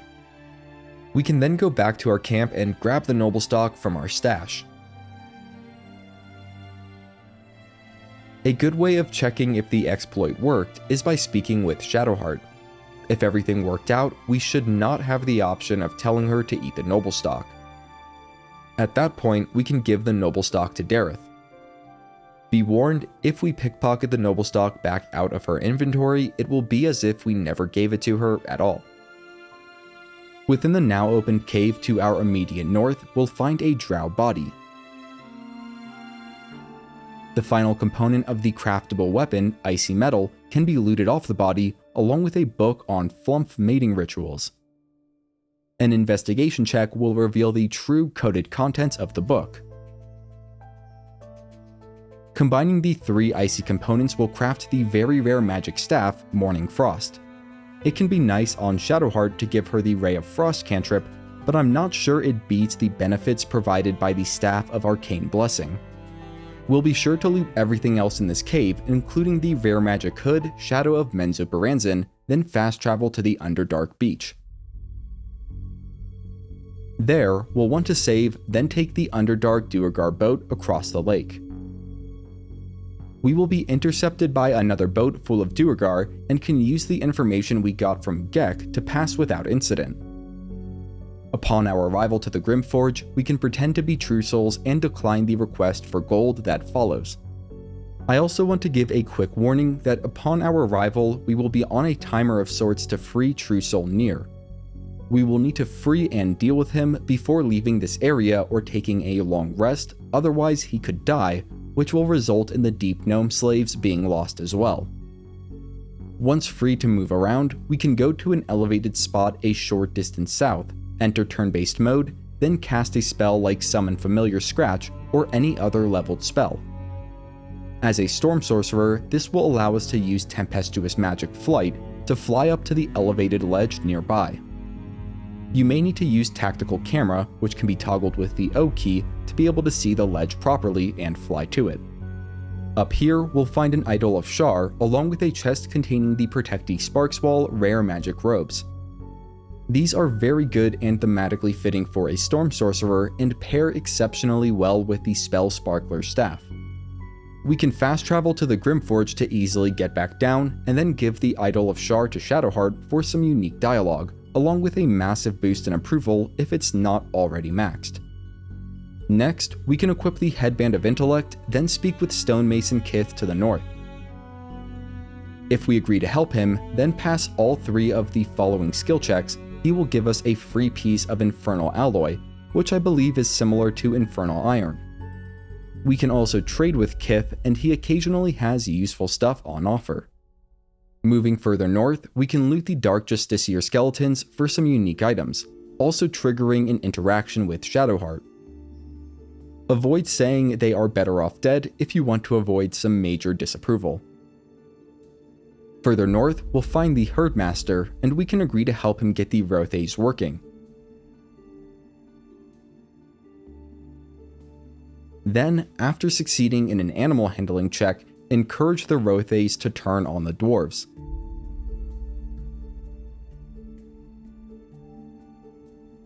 While they do have sellable loot, none of the dwarves have anything unique, so pushing them off the edge is a completely valid strategy. We will just need to be careful not to end up on the receiving end of that tactic. Afterwards, we can interact with the Rothay and have them destroy the rubble. This path leads to the Adamantine Forge, which we will go to after dealing with Nier.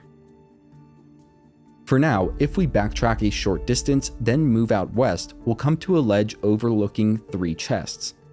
These are all mimics, and we can use the returning pike on Karlach to make short work of them from this vantage point. We will just want to step back from the ledge before ending our turn to avoid getting lashed by any of the mimics. If they end up hiding behind walls, Magic Missile can be used to clean them up.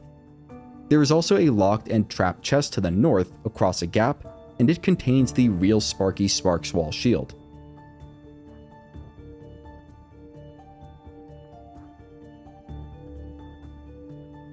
We can then circle around to the south to safely reach that area with the mimics.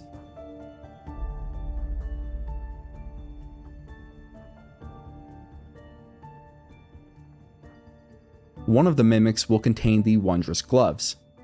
We can then interact with a toy chest at the bottom of this area to reveal a trapped chest that we will want to equip the Gloves of Thievery to disarm. The chest will contain a Scroll of Evidence, which contains some interesting information. Moving a short distance east of the fast travel point, then turning north, we can speak with the dwarves near a bunch of gnome bodies. We can then perform a couple of skill checks to get the Fetish of Kalar Duran Smoothhands, a magic ring, without setting off any alarms. Next, we can unlock the door to the east and click the button in the northeast corner, opening a secret passage.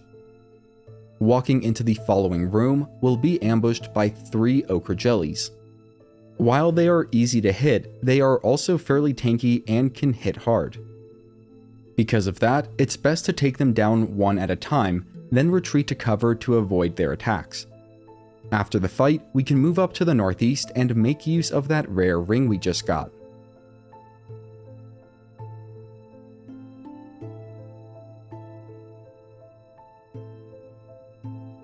Before entering the Contemplation Chamber, we will ungroup from the party, equip the ring, turn ourselves invisible, then sneak up and around the gnome named Philomene to steal the rune powder barrel.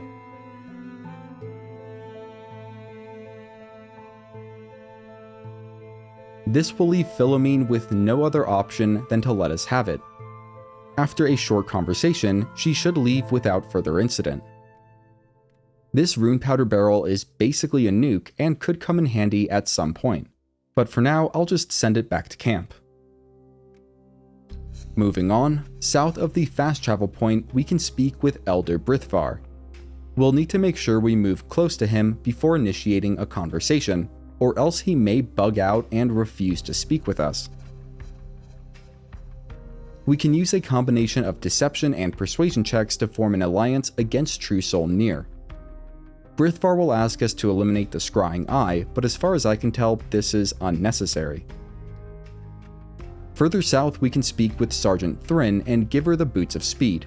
Don't worry, we will be getting these back in a moment. We can then choose to receive either the Bracing Band or the Armor of the Uninhibited Kushigo. Neither are particularly good, but I went with the armor given that it is part of a set. Next, we will ungroup one character from the party and have them go to camp alone to grab a smoke powder barrel. We will place it near the rubble, short rest if needed, save, and blow it up.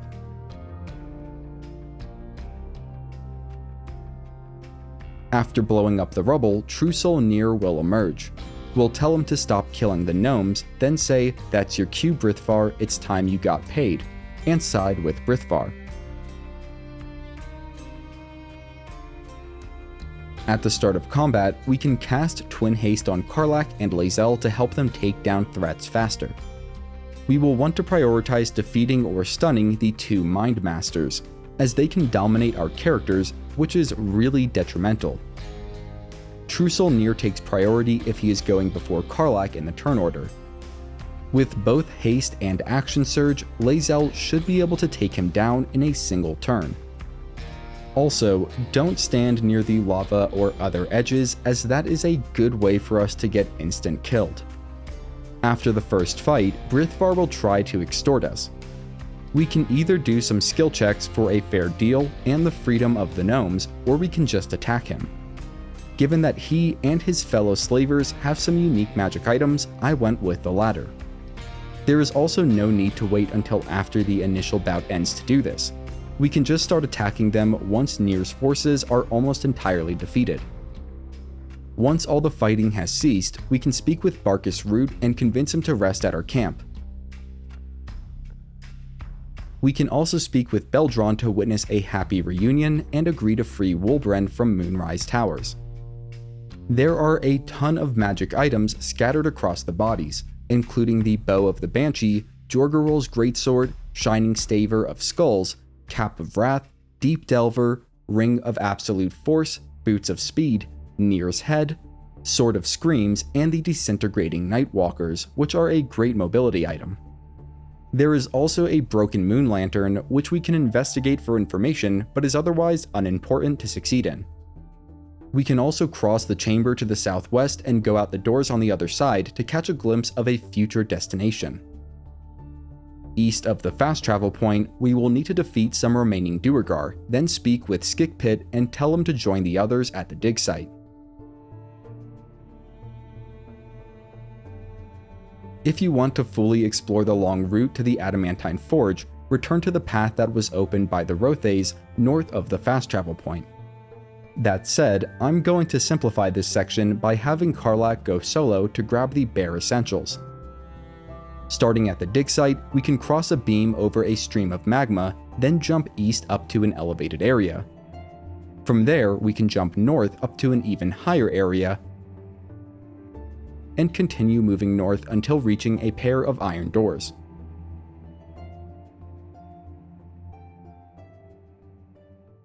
After picking the lock, we can move to the back of this room and loot a shield mold off the skeleton there.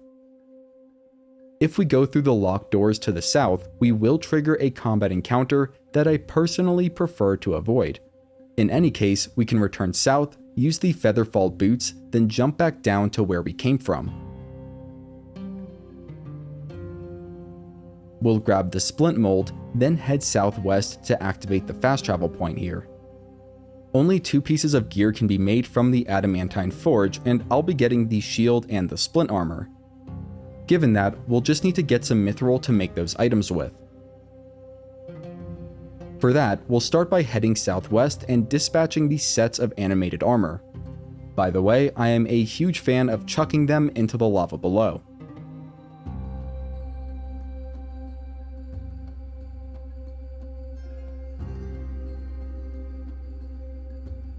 Afterwards, we can send one character to harvest the mithril vein located west of the lava.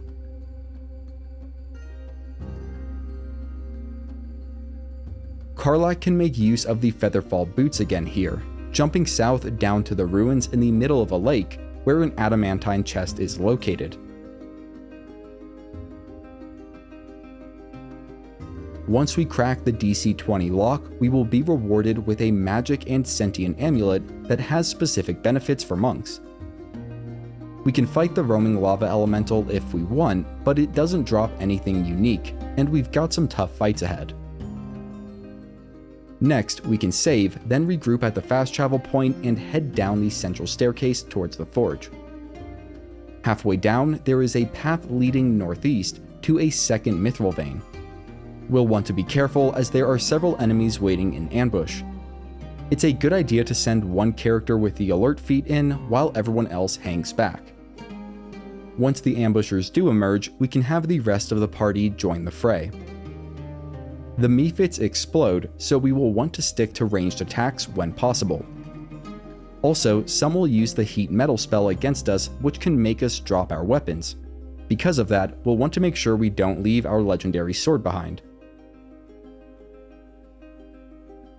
After the fight, we can harvest the mithril, and we should also be getting to level 6 right about now. At this level, Storm Sorcerers get access to several spells for free, including Thunderwave. Because of this, we can switch out Thunderwave as a learned spell for something else, such as Counterspell.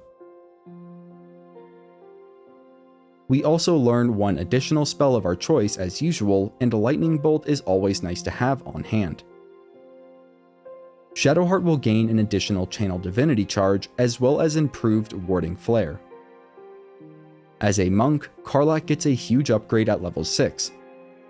Unarmed attacks are now considered magical for the purpose of overcoming resistances, and we can toggle passives that add additional necrotic, psychic, or radiant damage to each punch. We also get Wholeness of Body, which we can use once per short rest to really crank up our damage potential. Fighters like Lae'zel gain an extra feat at level 6, and will be taking Great Weapon Master or Alert, whichever one we don't already have. To prepare for the upcoming boss fight and to get the A Grim Fate achievement, we will want to equip Lae'zel with a two-handed blunt weapon, and the Hammer Raft is a good choice. Next, we'll move everyone down to the forge. We can insert the splint mold into the mold chamber,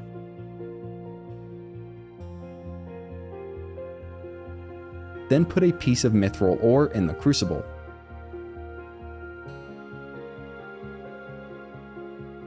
Once everyone is a safe distance back, we can pull the forge lever. Because the crucible is cold, the only effect this will have is to lower the platform. Now we definitely want to wait on opening the lava valve until we are ready for a fight, and positioning is really important here. Lae'zel and Karlach should be positioned up on the platform near the lava tube. Shadowheart can stand near the valve control, and we will want to move to a position as far away as possible on our sorcerer.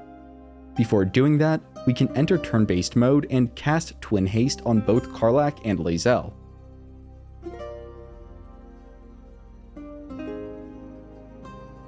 In addition, Shadowheart can give everyone the upgraded Bless thanks to her staff.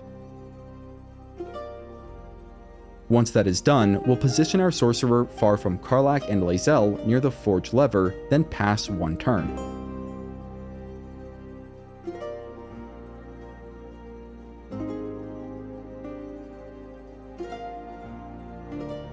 At this point, we will save the game in case things go catastrophically wrong. Finally, we can use the Wholeness of Body on Karlach,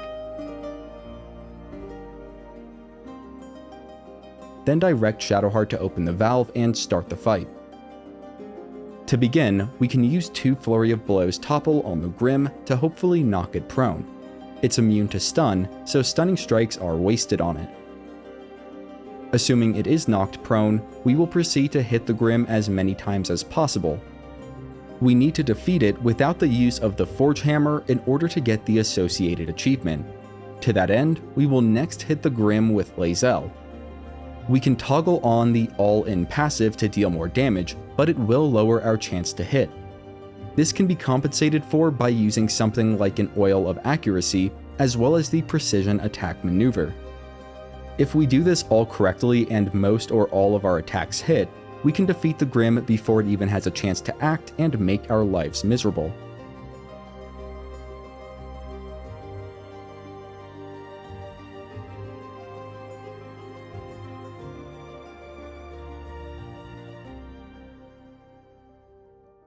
It drops the very rare Grimskull Helm when defeated, which is great on Lae'zel. In addition, we can have Shadowheart open the lava valve back up, then pull the forge lever with another character. This will craft a specific item depending on what mold we used. In our case, it was the Splint Armor. The Adamantine Splint Armor is very rare heavy armor and an incredible upgrade for Lae'zel. We can make one more piece of adamantine gear, and while the medium scale armor is certainly good, I actually prefer the luminous armor on Shadowheart. So I will instead be making an adamantine shield for Shadowheart to use. We can pull the mold ejection lever, insert the desired mold, put a piece of mithril in the crucible, then repeat the smithing process.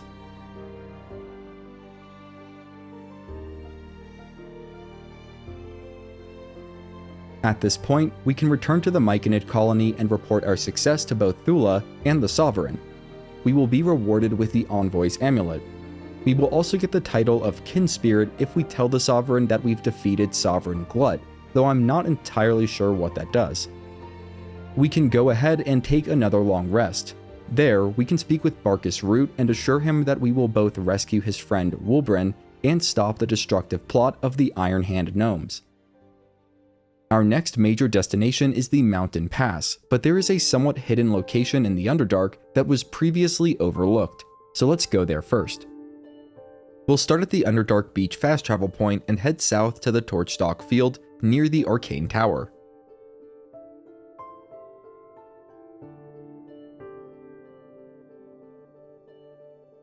Heading east across the field, we can spot a climbable cragged rock across a small chasm.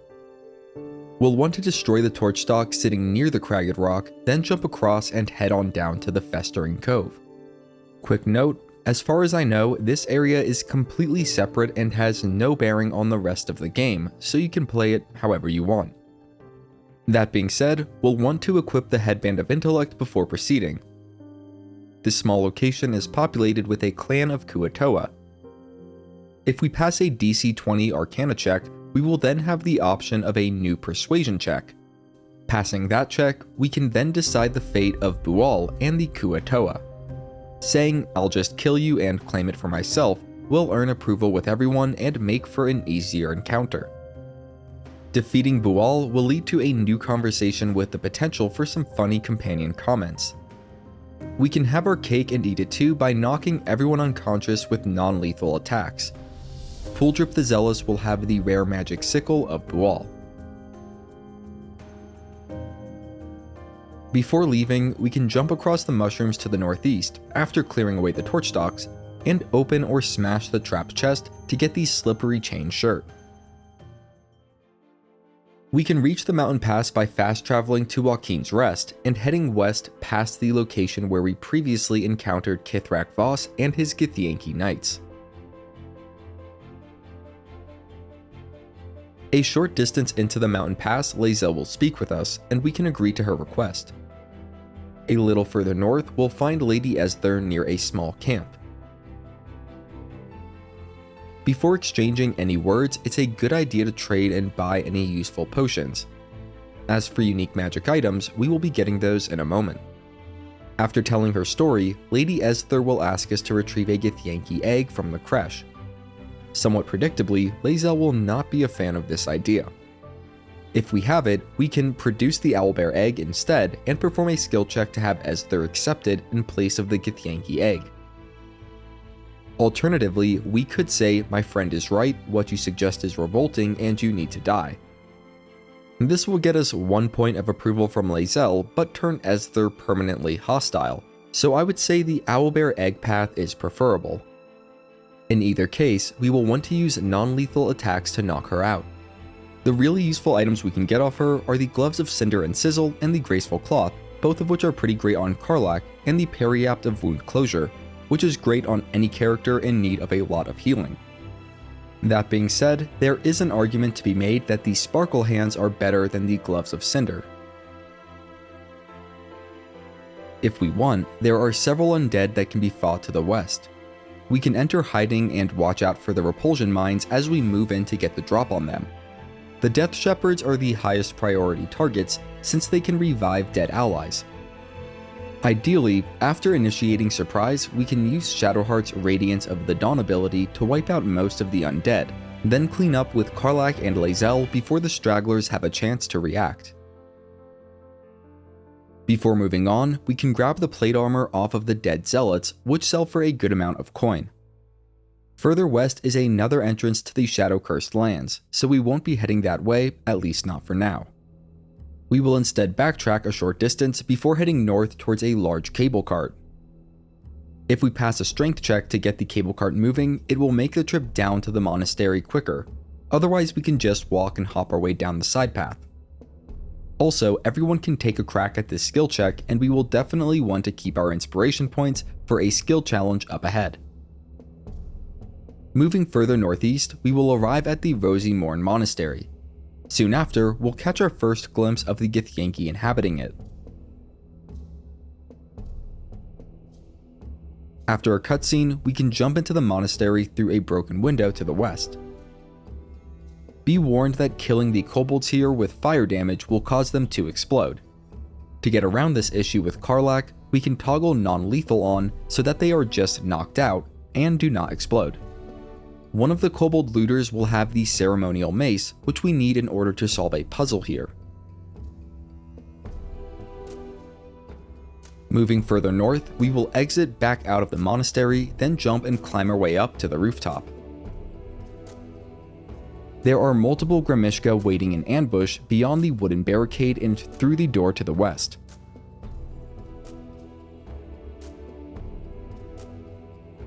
We don't have to fight them, but they aren't too difficult so long as we can get surprise or at least avoid being surprised and refrain from casting spells around them.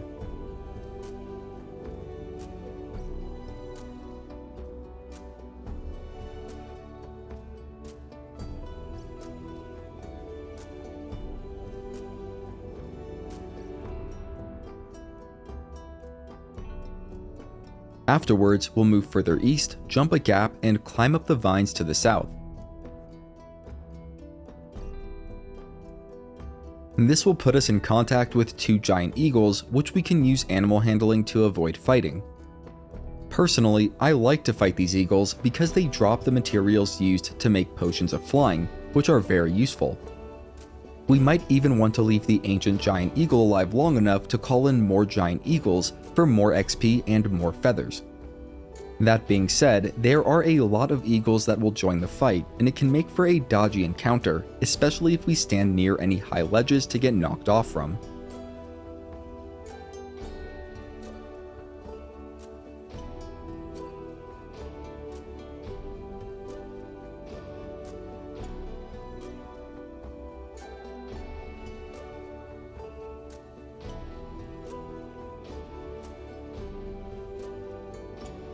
Once the eagles have been dealt with, we can grab the ceremonial warhammer, which is sitting in the giant nest.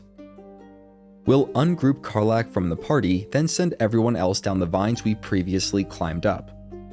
We can then use the Featherfall boots on Karlach and jump east to a painted chest containing the Holy Lance helm, which is pretty good on Shadowheart.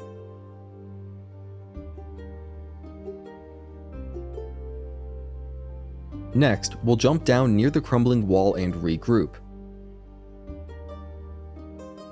Breaking through the wall, we'll find a Guardian of Faith standing sentry over the ceremonial battle axe.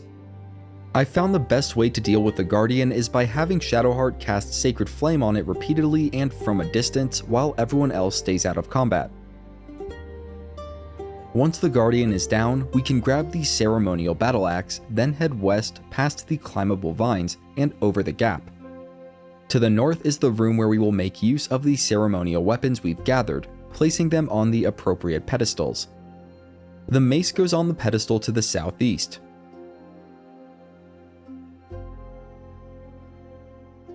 The warhammer to the northeast,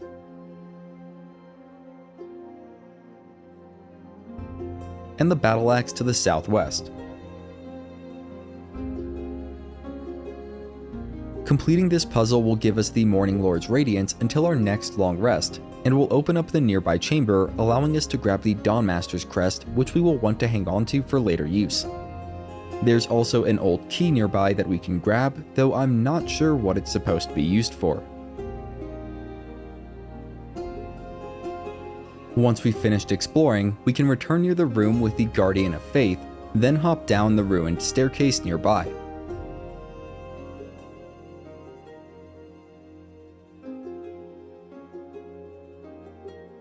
We'll break through a barricade, then head for the monastery's entrance.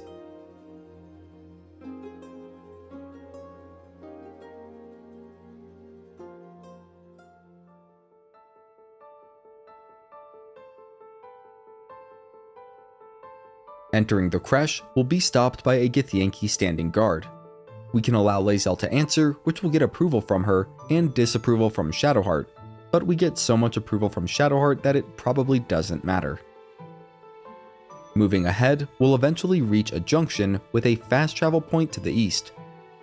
We can go south from there to find a Githyanki merchant, and this is one of those merchants that we can knock out.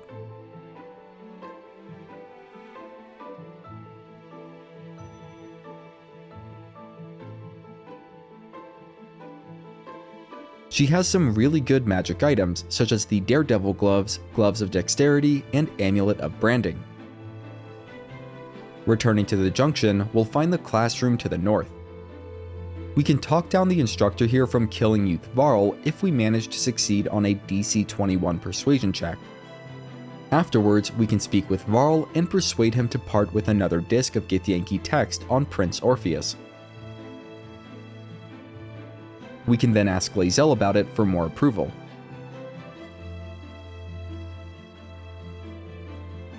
We can also talk to her about the training room and say, "That's incredible, I have no doubt they deserved it," for more approval.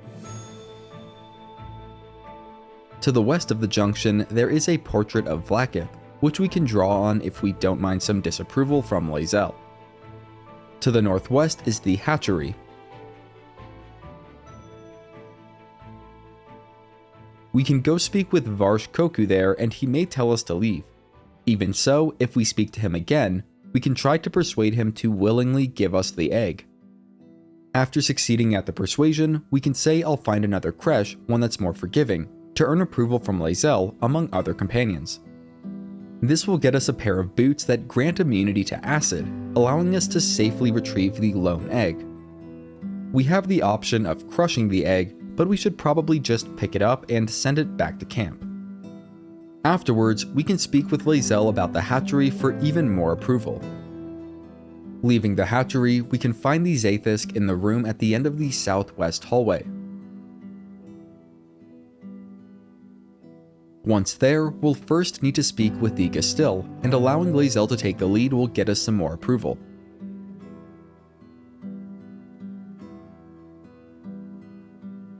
We'll want Shadowheart to have Enhance ability, and for Karlach to have the Silver Pendant equipped. This is so that we can get both guidance and advantage on the skill checks to come. Upon interacting with the Zaith'isk, we will definitely want to save.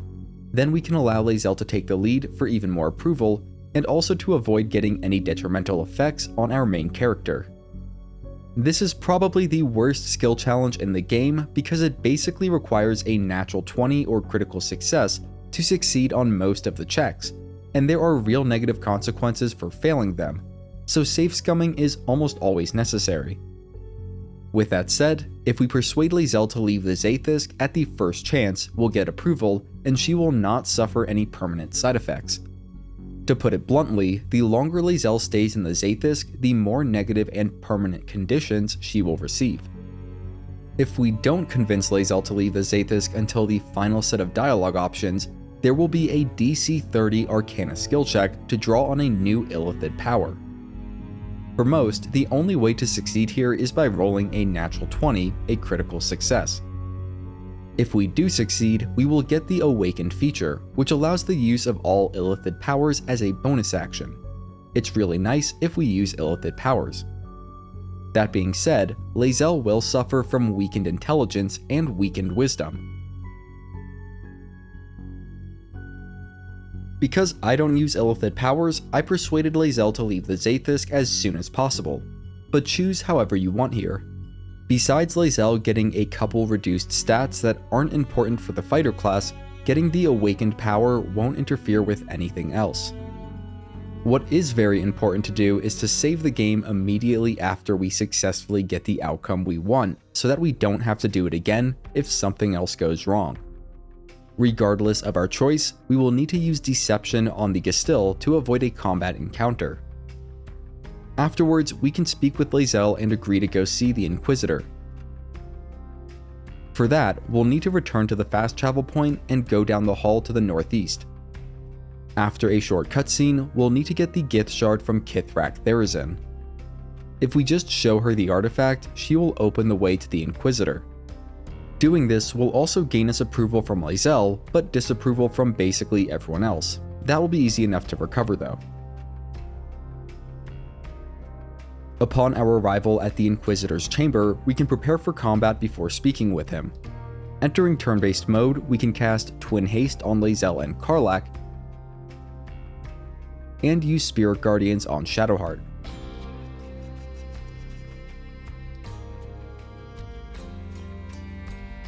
Speaking with the Inquisitor, we'll want to start with "Shouldn't you be more concerned with the Mind Flayer invasion?"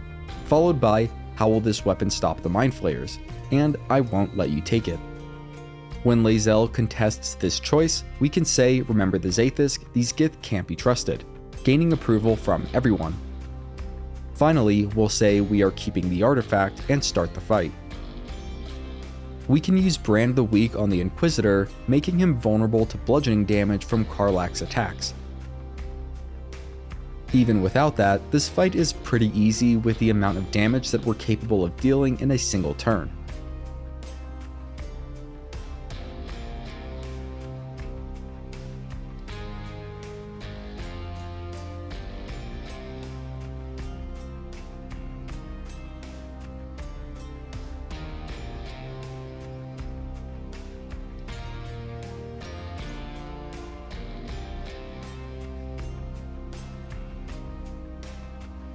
After the fight, Vlaakith will show up, and Lae'zel will approve of us kneeling in respect. Following this, we will want to say "Neither, it is mine by rights." As a quick side note, if we start questioning Vlaakith's godhood, she will instantly kill us all, which can be pretty funny to experience as long as a save is made beforehand. That aside, we can basically lie and say "I will do as you wish" for more approval from Lae'zel and a small bit of disapproval from Karlach and Shadowheart, but again we can get that back. Let's go ahead and use the Planecaster before looting the place just to get it out of the way. We can loot the area here, finding another Githyanki disc on one of the bodies. Once ready, we will enter the Beckoning Cave. Despite what we've said to Vlaakith, we can use diplomacy and learn a lot during this interaction. If we betray the Dream Visitor when given the option, it won't actually kill them, but it will sow more distrust. Instead, we can refuse to betray the Dream Visitor, then learn more about Vlaakith's deceptions. Afterwards, we'll want to tell Lae'zel, "Actually, I learned a few things, your queen is lying to you," and then open our mind to Lae'zel so she can see for herself. After leaving the prism, we can speak with Lae'zel again and say an impressive show of faith to earn more approval. We will also be getting to 7th level around this time. For sorcerers, Ice Storm can be a very useful spell. Shadowheart will gain Wall of Fire as one of her domain spells, which is very strong in certain encounters. Lae'zel will gain 2 more maneuvers, and I like Maneuvering Attack and Trip Attack. Finally, as a monk, Karlach will gain some new defensive features. Now we can move on to the looting. In the central room, there is the Circlet of Psionic Revenge alongside a Potion of Angelic Slumber, the Diadem of Arcane Synergy, Strange Conduit Ring, which can be good on Lae'zel when she is concentrating on the Hunter's Mark spell granted by the Grimskull Helm, and Gloves of Belligerent Skies, which are very good on Shadowheart.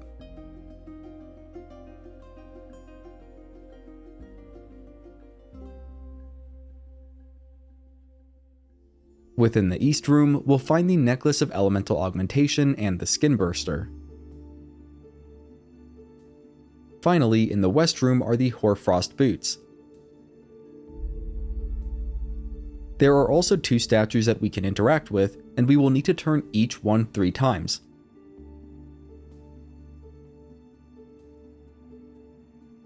The statue on the left is rusty, and so requires a very high strength check to turn. Even if we fail, we can use the grease spell or throw a bottle of grease on the statue to get it unstuck. After turning each statue 3 times, a passage will open to a secret chamber.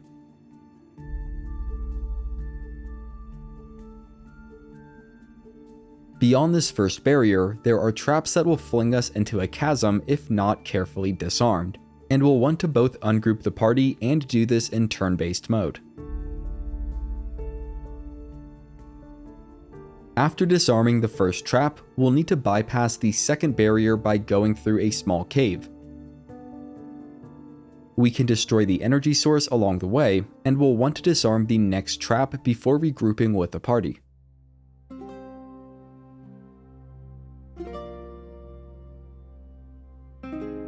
The last energy source we'll need to destroy is off the side of the path, partway down in the chasm. Once we've gotten past all the defenses, we will arrive at the holding chamber for the legendary mace, Blood of Lathander. If we just take the mace, it will trigger a self-destruct sequence that we will need to either stop by destroying the 4 solar machines that rise up from the surrounding chasm, or otherwise escape from the monastery before it implodes. Alternatively, we can interact with the crest panel and insert the Dawnmaster's crest that we got earlier, which will allow the Blood of Lathander to be claimed without consequence. Either way, we'll get the achievement Taking Blood. The Blood of Lathander might not be as good for hitting stuff as the Silver Sword, but it is very good on Shadowheart, especially in the Shadow-Cursed lands, where we will be heading soon. We could fast travel out of this chamber to the Trielta Crags, but there are still some unique items we can get here. First, if we head back to the Inquisitor's chamber and leave through the southern exit, we will encounter Kithrak Therazin.